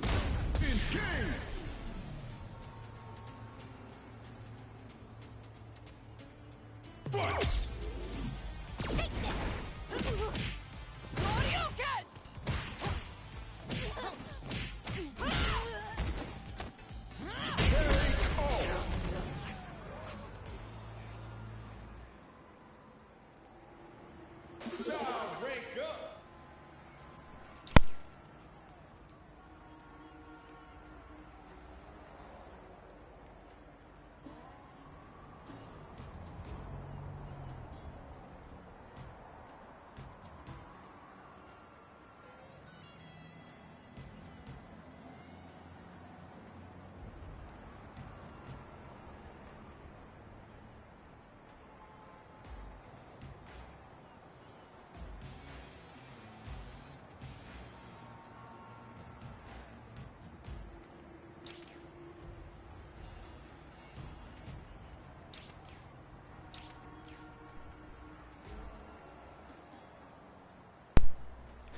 Drop my microphone, or drop my whole controller.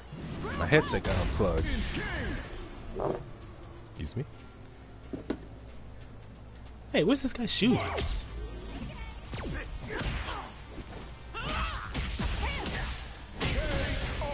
And again, I keep forgetting I'm using Ryu style, not Ken's.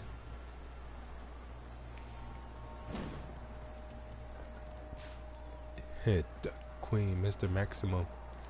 Yeah, I'm trying to remember which Fatal Fury was it, where it was some black guy who did boxing and had that yellow top. I cannot quite remember. But if I remember, in the first I think it was in the first or second Fatal Fury, there was a boxer, some bald white dude who had a bit of a muscle gut.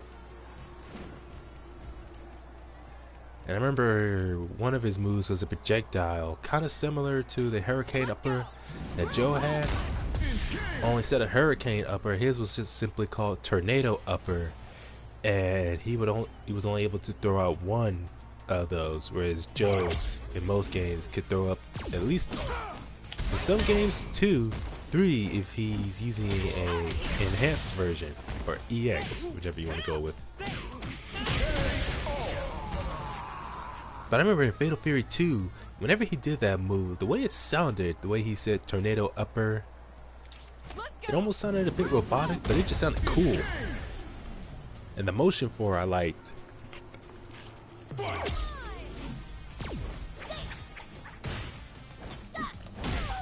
So I was saying to myself that between this guy's tornado upper and Joe's hurricane upper, I liked his more, the tornado upper.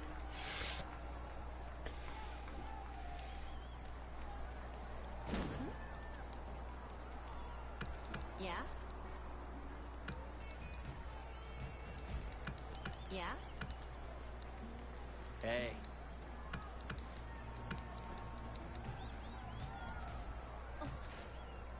Oh right, I gotta have the hat on.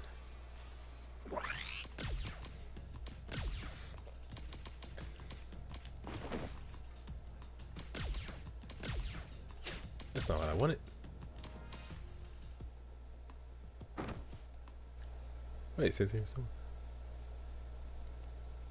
Wait a minute, Chris Harris, man, didn't you used to be in my live streams very frequently before, months ago, maybe even last year, back in 2023? How you doing, Chris? Wait, is my mic working? Yeah, it should be working. Anyways, how you doing, Chris? Hi. Let's go, you not duck king, you fake duck queen. That's kind of disturbing how many of these wannabes there are. Instead of duck king, you got duck queen. I forgot who Mr. Maximo is supposed to be based off of, but I know someone from Fatal Fury.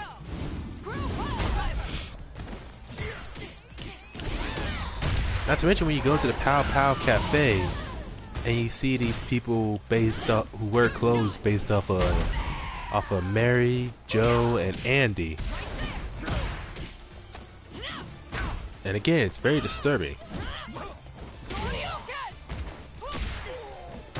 Although what's funny is that in Joe's case, there's a side mission where first you meet the wannabe, and I think it's Blue Mary, someone who tells you, hey, go back to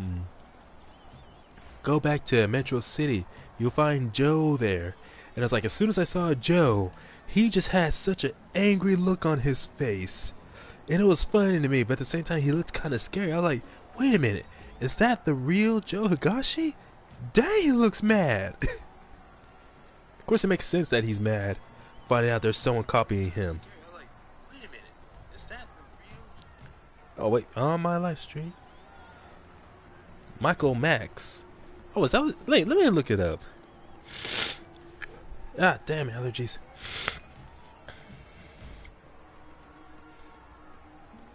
Michael Max, Fatal Fury. Yeah, here he is. Former boxing champion, likes the beach, weapons none, fighting style boxing, Oh, there's that other boxer I was thinking of who had the move tornado upper, Axel Hawk. But anyways, Michael Max, video game character from Fatal Fury series. His appearance resembles real-life boxer Mike Tyson. He is still remembered by fans, even though he doesn't appear in later games. He is also the friend and student of Axel Hawk. Oh, that explains it. Wait, as in Axel taught Michael, or they're like both fellow students?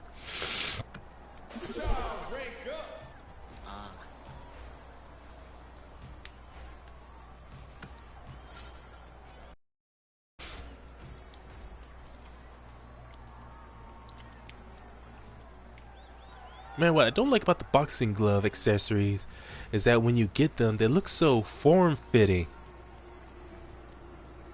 And yet, no, the boxing gloves, they look form-fitting when used by other characters, but when I put them on my character, they always look oversized. I'm gonna switch to Zengi style real quick.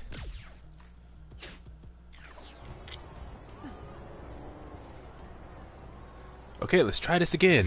And this time, hopefully I can get that dang hat. Ah, allergies. It's annoying. Wait, you mean to tell me they don't have, I can't get the hat? You son of a bitch. I'm not even gonna bother.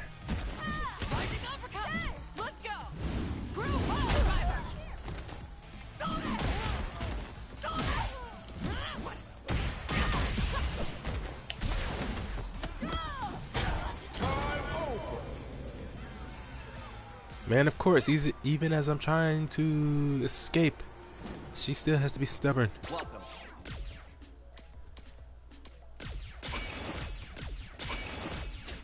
Thank you. Oh man, you know what? Screw that. I don't know why I bothered running away the first time. I'm gonna be so annoying about it. Fine. Beat the stuffing out of you.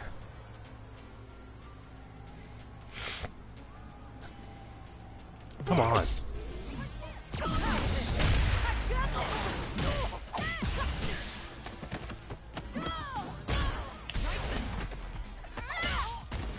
I don't know why, but sometimes it's always just slightly more annoying when it's an AI that's choosing to be annoying like this, the CPU, compared to a human opponent.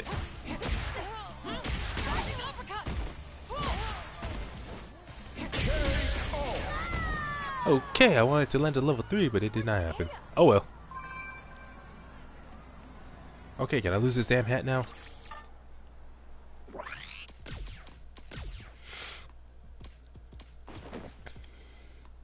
You know what's funny? Whenever I go into the server chat and I roleplay any of my characters, I always have them talk or act a certain way.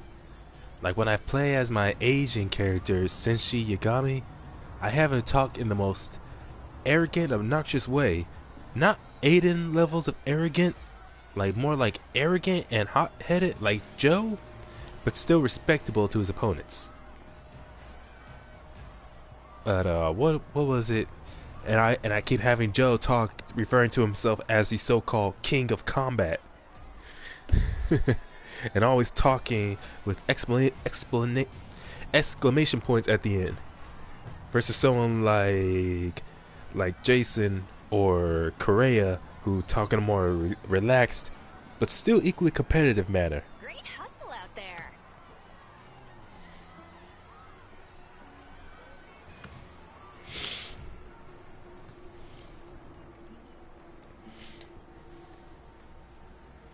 Axel top. Oh, okay, Axel top Michael. Man, Chris, you know your Fatal Fury lore even more than most people I know.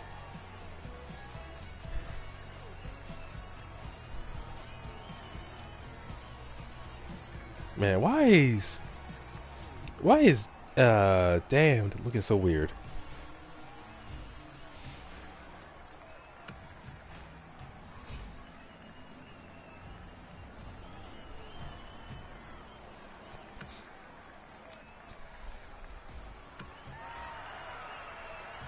Yeah, he just looks so weird. You know, this kind of also reminds me of not Fatal Fury King of Fighters. Which game am I thinking of? Capcom versus SNK 2. Because in Capcom vs SNK 2, you play through arcade mode and you beat the final team in Osaka on that fighting stage. And they have something kind of like this, where you have your 3 characters who managed to win the tournament, however many characters, and they're standing there with the audience cheering them on. And depending on your score, it either ends right there, or it ends with either Akuma or Rugal interrupting the ceremony. You gotta fight them, or their powered up versions. Too bad we don't get anything like this. The first time I played Fatal Fury was Battle Archives Collection on PS2. Man, that was like one of the first times in which certain games, certain arcade games, were starting to be ported to consoles.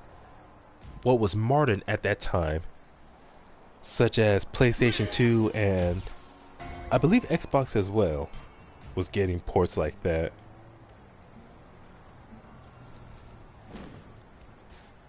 Screw you. What's cool is how this area has a nighttime version as well. Hey.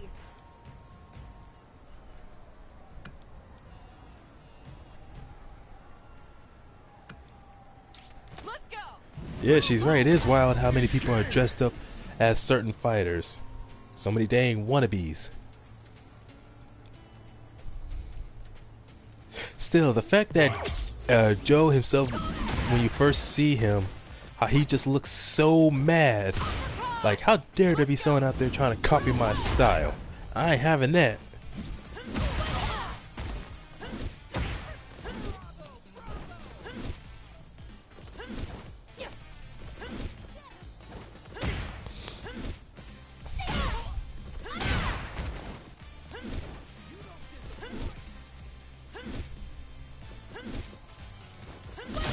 Come on, throw a kick already so I can counter it. It kind of makes me think of Homelander's counter in Street Fighter 1 that only counters punches. But that's the thing, if I remember, it's punches in general. It doesn't have to be a horizontal punch, a left punch, an uppercut, or an air punch. Just any punch in general, as long as it's on the ground. Not good. Damn. Let's go. Screw ball driver. Good through.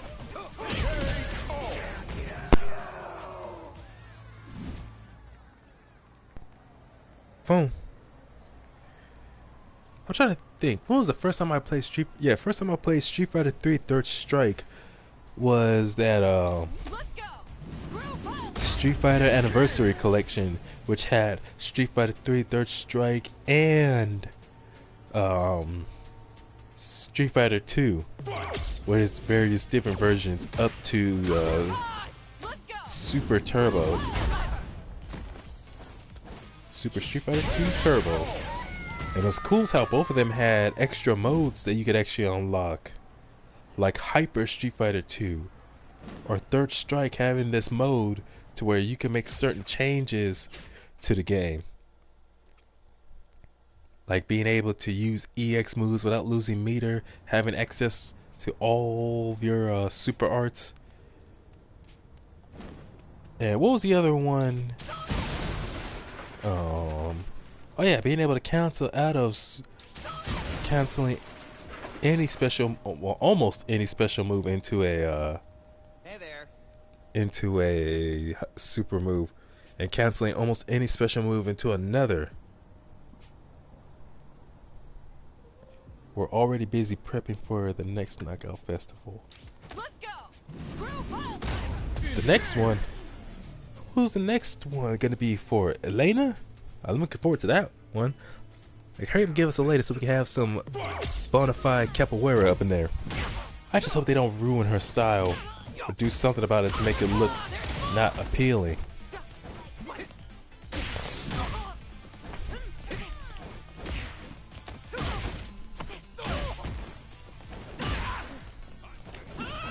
Let's go. Screw ball. Haha, take that, you fake kung fu fighter. Let's see. According to this, wait a minute. Axel Hawk. He was 38 years old, man. He was 38 years old in Fatal Fury 2 and is now 54 as a Fatal Fury City of the Wolves. Dang, 54. Wait, let me look that up. See, calculator. So 54.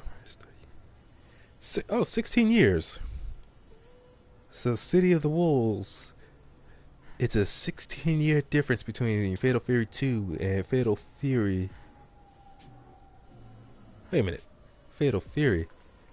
Should I just say Garou? It doesn't matter. Let's see.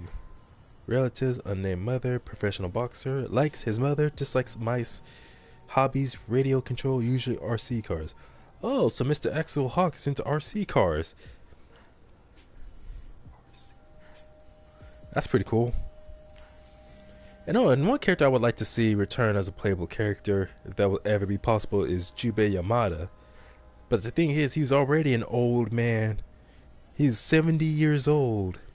I think 70 as of Fatal Fury 2 when he was playable. So wait, 16 years later, then yeah, he'd be 86.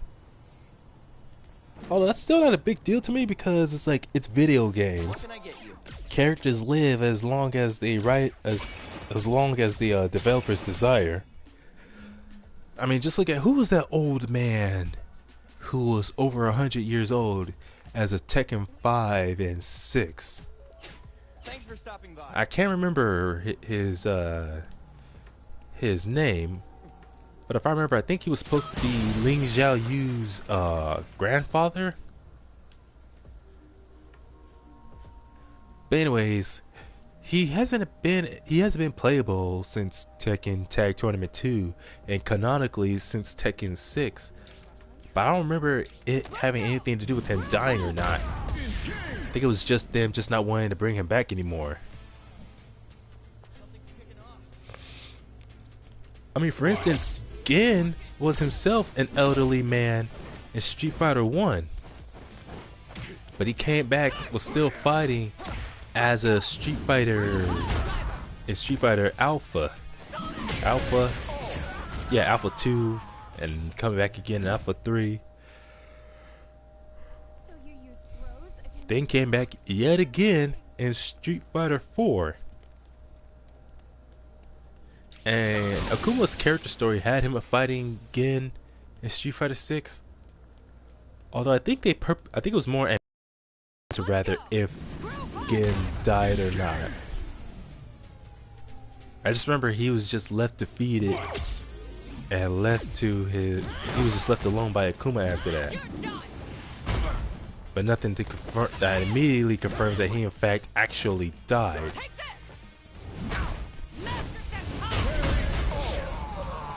So yeah, if from Fatal Fury 2 to City of the Wolves is only a 16-year difference, then that just means that Jubei would be 86.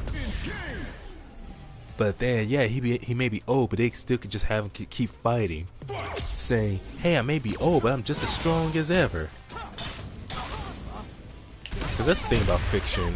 Like, old age only affects certain people's fighting ability as much as the one writing the story or developing the game will allow.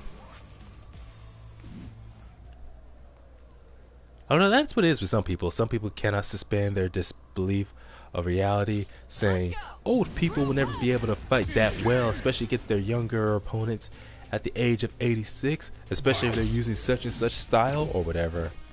And I'm like, who cares, man? It's a dang video game. Shut up and play the game and have some fun.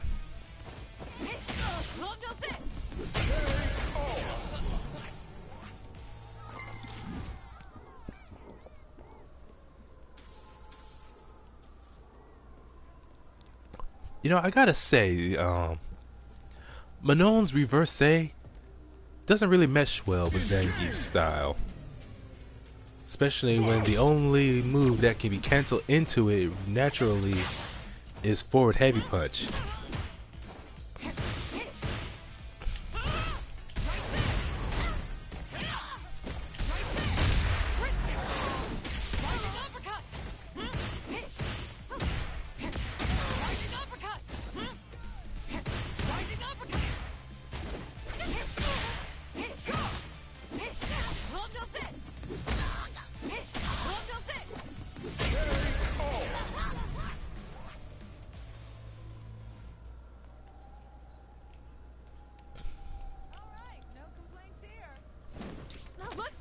You know, depending on how this day goes, I might end up streaming. What game did I also want to stream? Oh yeah, DC Online. Rising uppercut. Longbow six. Longbow six.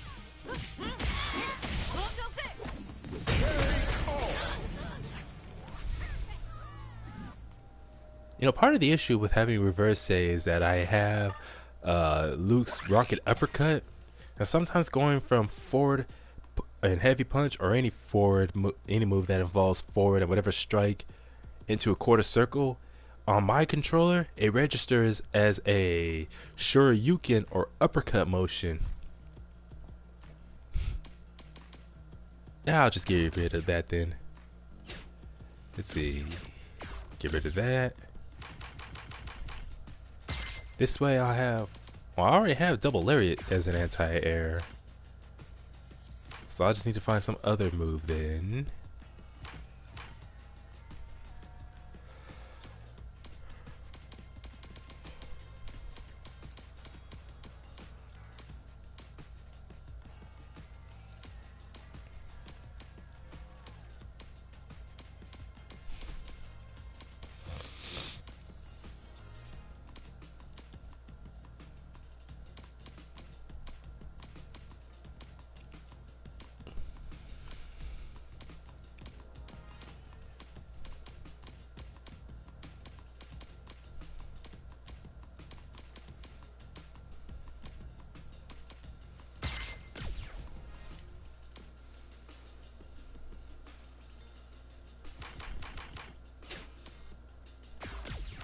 Forget it.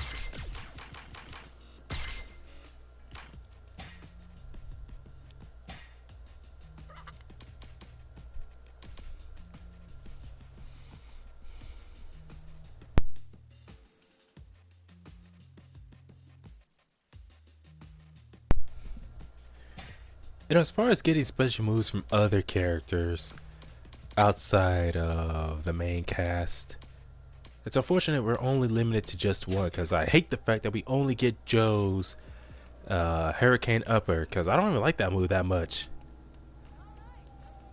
I would prefer either the Tiger Kick, the Wheel Kick, or maybe not as much, but even the TNT Punch. Any one of those three. Seeing how, you know, he's a Muay Thai fighter and those are definitely his much better moves, but no, they decided to give us his lame Hurricane Upper. It doesn't even go full screen.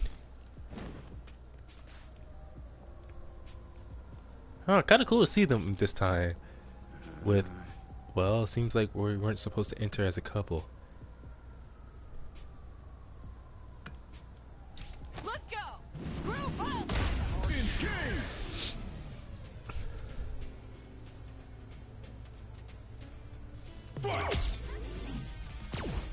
Let's go. Screw ball driver.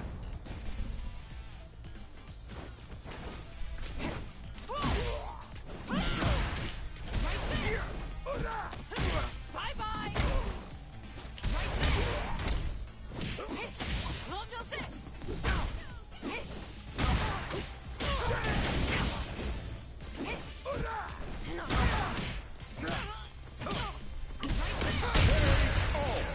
Fortunately for him, he's a boxer, which makes countering impossible.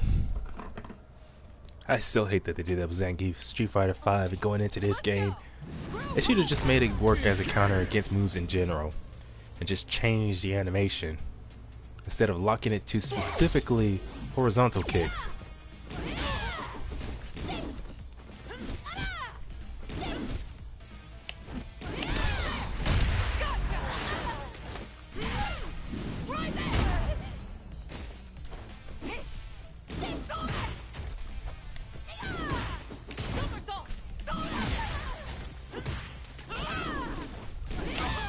Unfortunately, the forward medium kick or the knee is not as good as it used to be.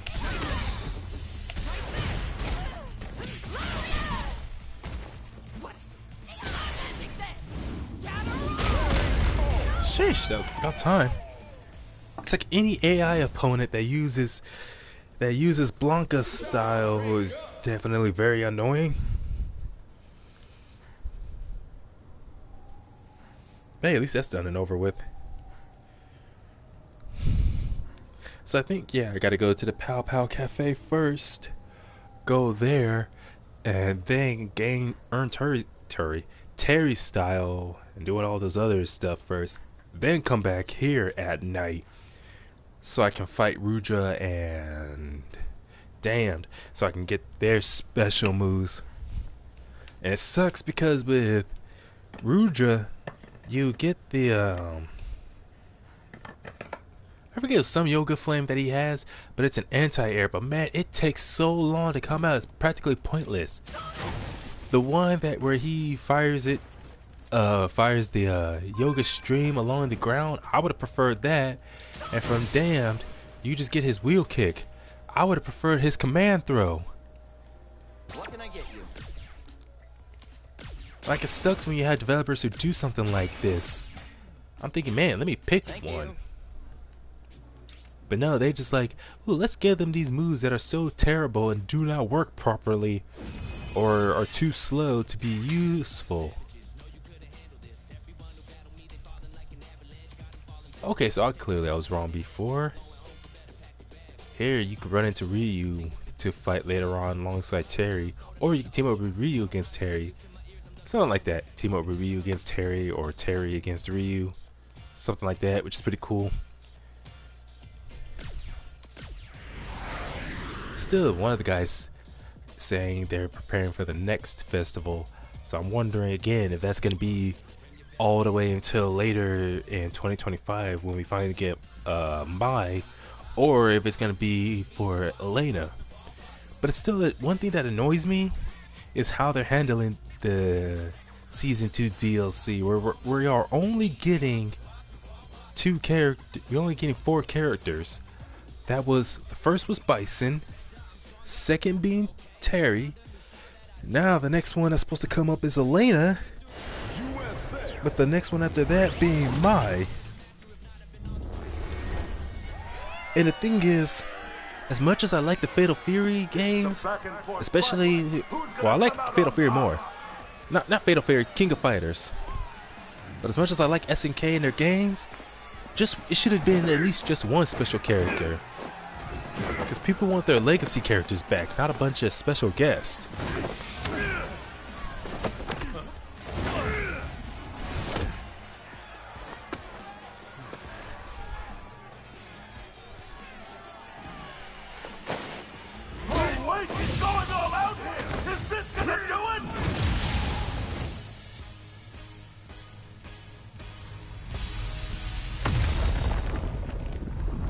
Looks like he recognized us and decided he didn't want to lose. Is the Hungry Wolf, Terry Bogard! Okay. Terry is Pow Pow Cafe's special VIP for the store's opening. But whenever the Hungry Wolf's around, you know that his fights are going to be a hot topic. Terry! Let me fight you next! I want to fight you. Hey! You're fighting me next. Jeez, guys. Okay.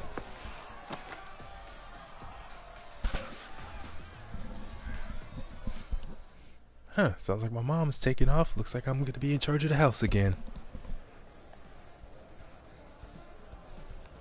I just hope by the grace of God nothing happens while she's out.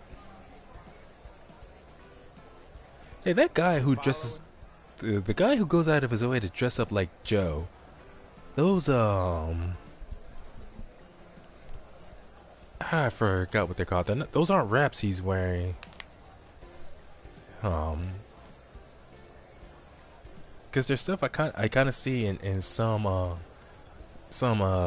martial artists have, like in mixed martial arts and in Muay Thai competitions. And I think Taekwondo as well, they got stuff like that. Anyways, it's too bad you can't get those. Good grief. Go well with the Muay Thai look.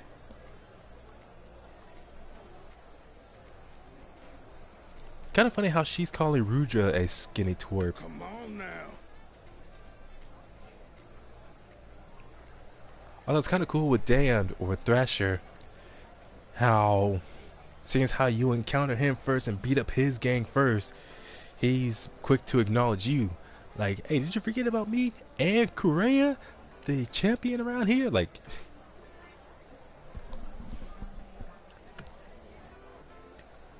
even though I still don't think he could be trusted, considering he's still part of a gang like Mad Gear.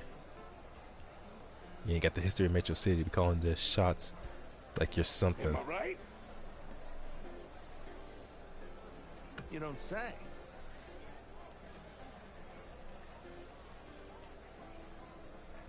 The skills to making the original. Yeah, isn't the original Pow Pow Cafe in Southtown? Okay.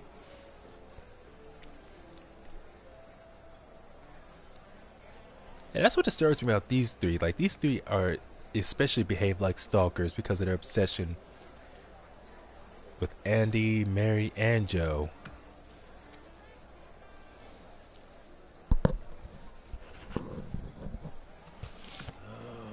What?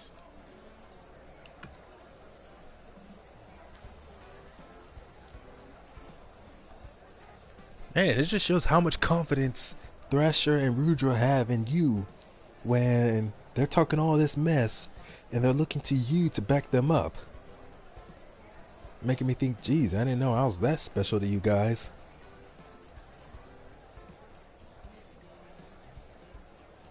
But that does show character development for you, where you're getting so strong that the two leaders, the top dogs of the top gangs, the most prominent gangs in Metro City, are wanting you to fight alongside them because they have that much confidence in you. Which makes sense considering you did beat them both. Oh. And based on the cutscenes, a pretty easy victory too. Which makes sense. Thrasher doesn't have any particular fighting style. So being as strong as we are and having great martial arts skills, I would assume taking him down wouldn't be too bad or too difficult. Especially when back in the very first final fight, he was the very first boss. And usually the first bosses are always the easiest. And Rudra, well, said that Rudra has neglected his training since he used to be Dawson's student. So I'm guessing ever since he left Dawson's temple, he hasn't trained in however long. Just more of going off of muscle memory. Haha, I'd love to see you try. The King of Fighters way. That's crazy because in the original Fatal Fury games, one of the subtitles for, I think it was the first one, I think the first subtitle for Fatal Fury was The King of Fighters. And that's what the tournament in Fatal Fury was referred to. And that was before SNK decided to make The King of Fighters the title for their actual series.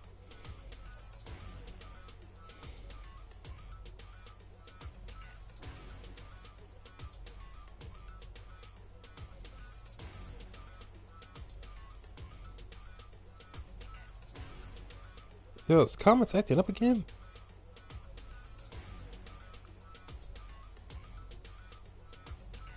Wait, let me see some real quick. Yeah, for some stupid reason, my system's doing this thing again where comments are repeating themselves.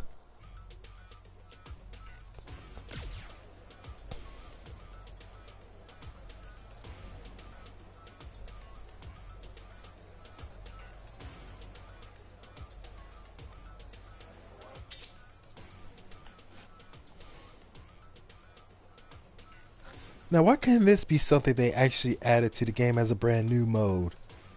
Not for ranked or anything, maybe like for avatar battles, where you can get 3 people on one side, and then 3 people on another side, and have a KOF style sort of bout. because it has something like that, pretty similar in Dragon Ball Fighters. Although it's been so long, I think it's like been literally a year, maybe more than a year since I last. Well, not since I've been playing a little bit more fighters recently, but it's been way too long after so many updates since I got to do that particular mode. I forgot what it's called. Defeat with a special move, hit with 2 command throws. Yeah, I would have liked to have that move, Giant Slam.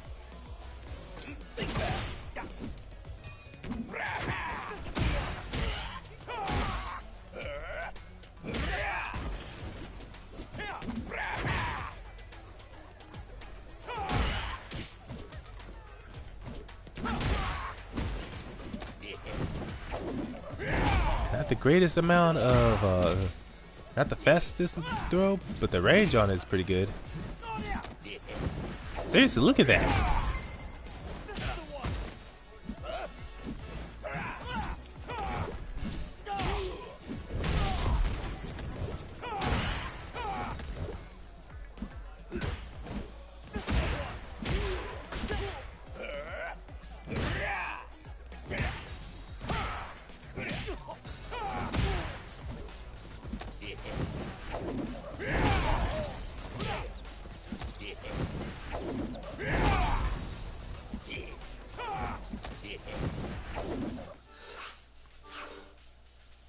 Man, that throw looks cool.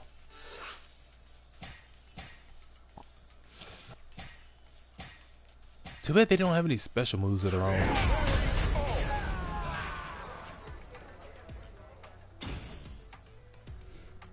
Alright, so before the next one starts, I'm gonna be right back.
Now, where was I? Oh yeah, something I wanted to point out that I think is kind of funny is how at least 2 of the characters that you're fighting have names somewhat similar to the people they're trying so hard to emulate. Like Mary being copied by Marilyn, Andy being copied by Andreas. The only exception being Joe's imitator, whose name is George Azuma instead of Joe Higashi. And then Joe, George, Never mind. I guess that's supposed to be the whole point. How they have a name that sounds like a Western name or something you expect from an American, or just Western in general. European maybe. Anyways, a Western sounding name but an Eastern sounding last name, like Joe Higashi, George Azuma, something kind of like that.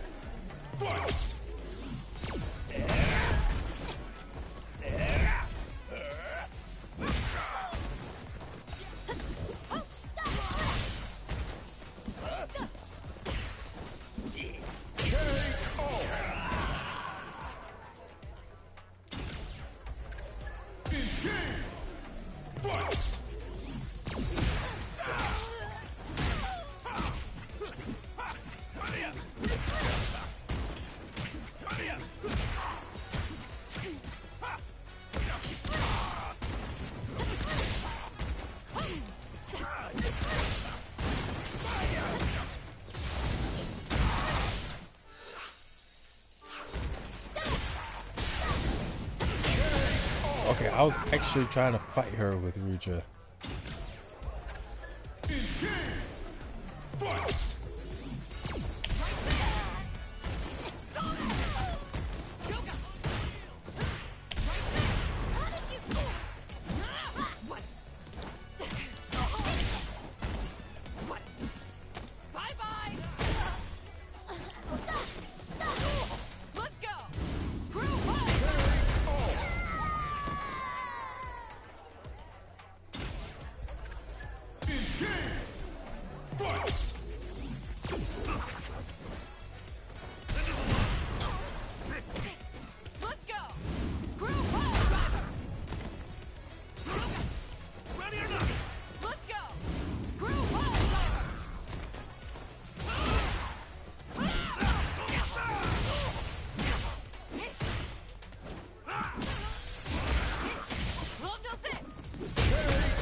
The hell you want?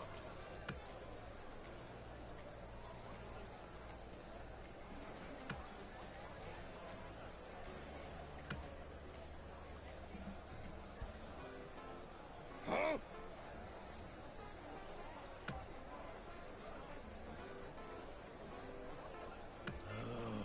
What? Poverty but business. That was funny. I'm gonna finish up right here and then end this stream because I gotta keep an eye on things around the house while others are out.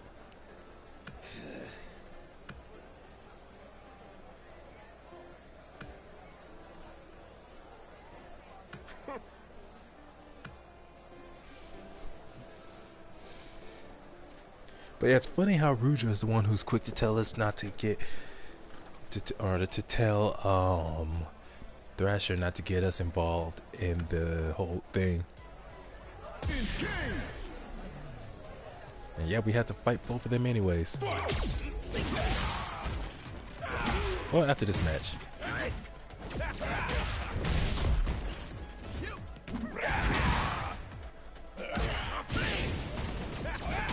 So what's the saying? Between the two, it's easier to use Ruja due to the fact that since he uses Dawson's style.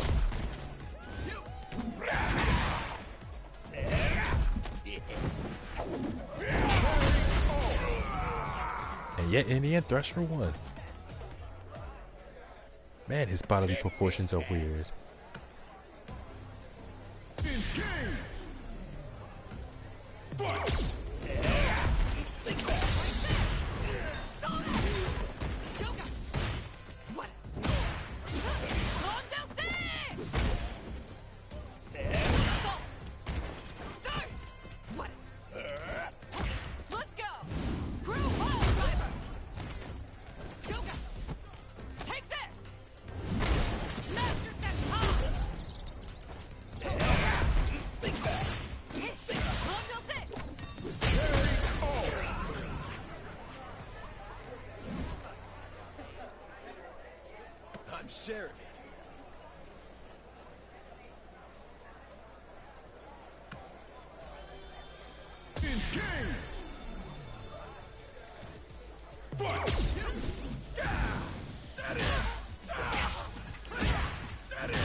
How do I keep forget? How do I keep forgetting how deep Rouge's voice is?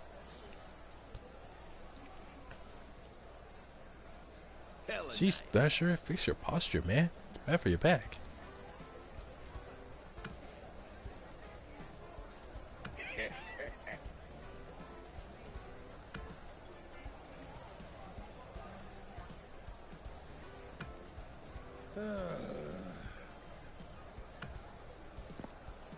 The hell you want?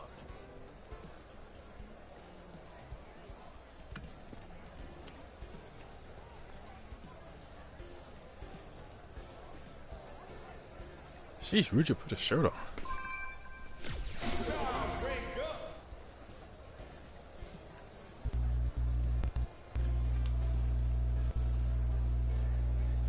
Well, that was fun and all, but I think I'm gonna end it right here. Wait, let me talk to Terry first. Yeah.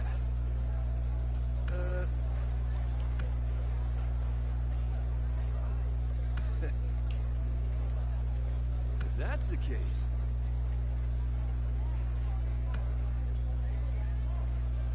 Anyway. What's up?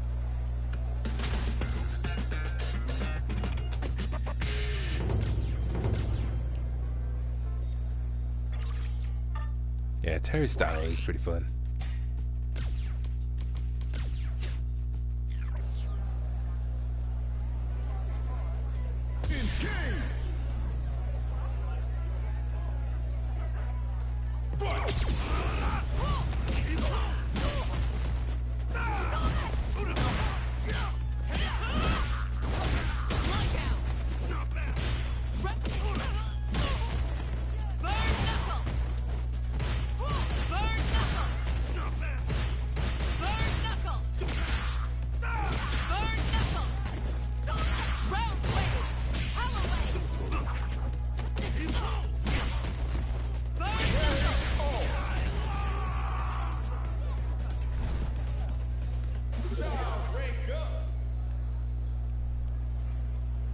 Yo.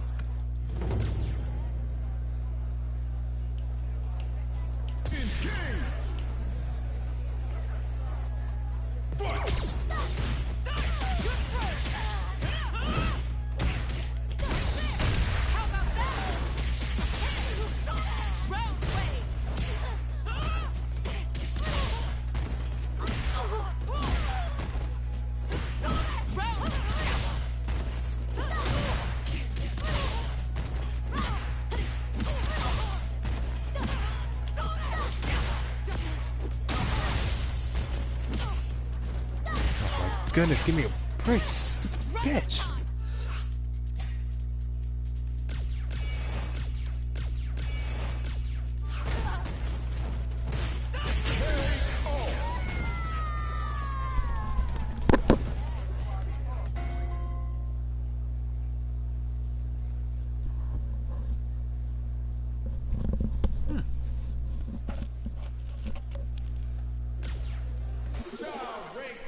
Weird, thought I heard something.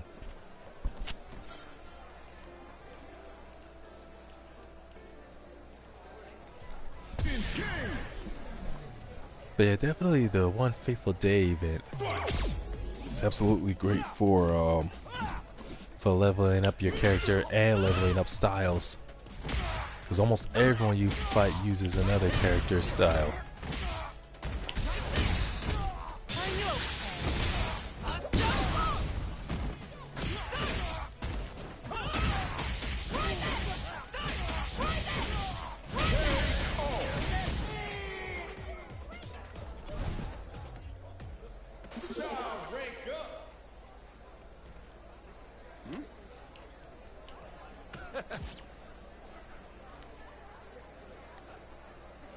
That's right. It's just...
Slightly more damage.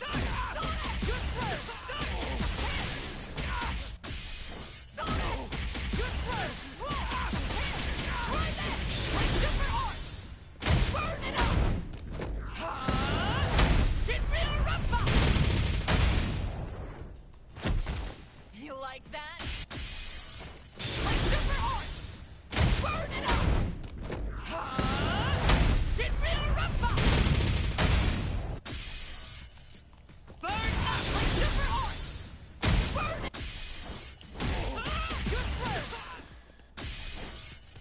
Burn it! Burn up! Burn up my super art!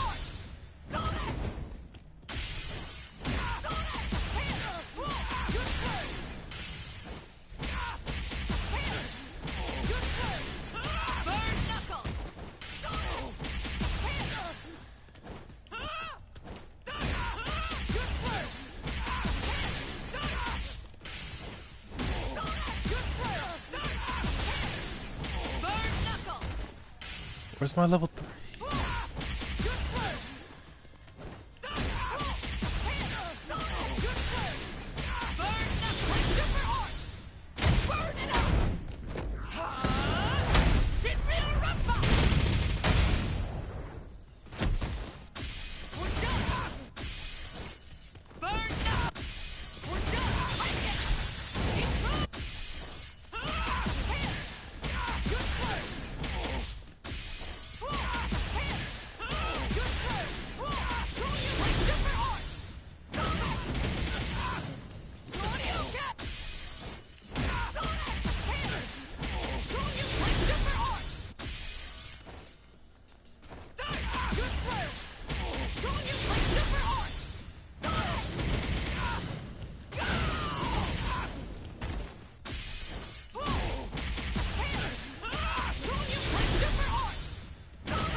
Okay, seemed like that wasn't canceling for some reason.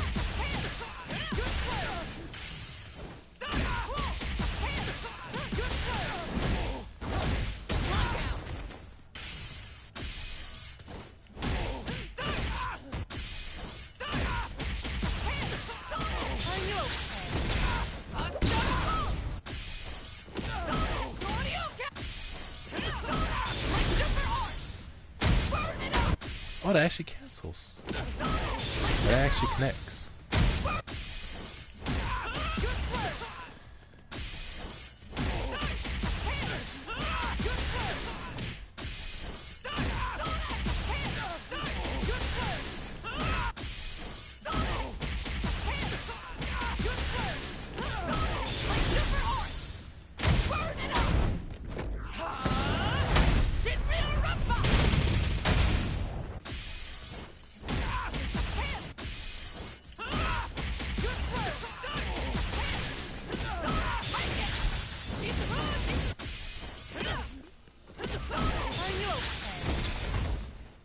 Well, that doesn't work.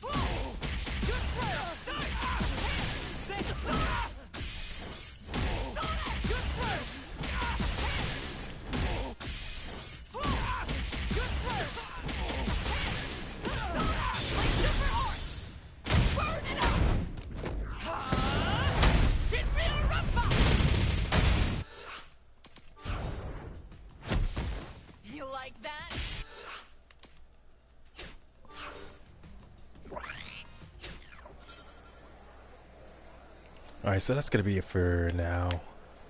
I might stream another game later on today. Either this evening or later on tonight. We'll see. So you all, by the grace of God, have a good day and talk to you next time.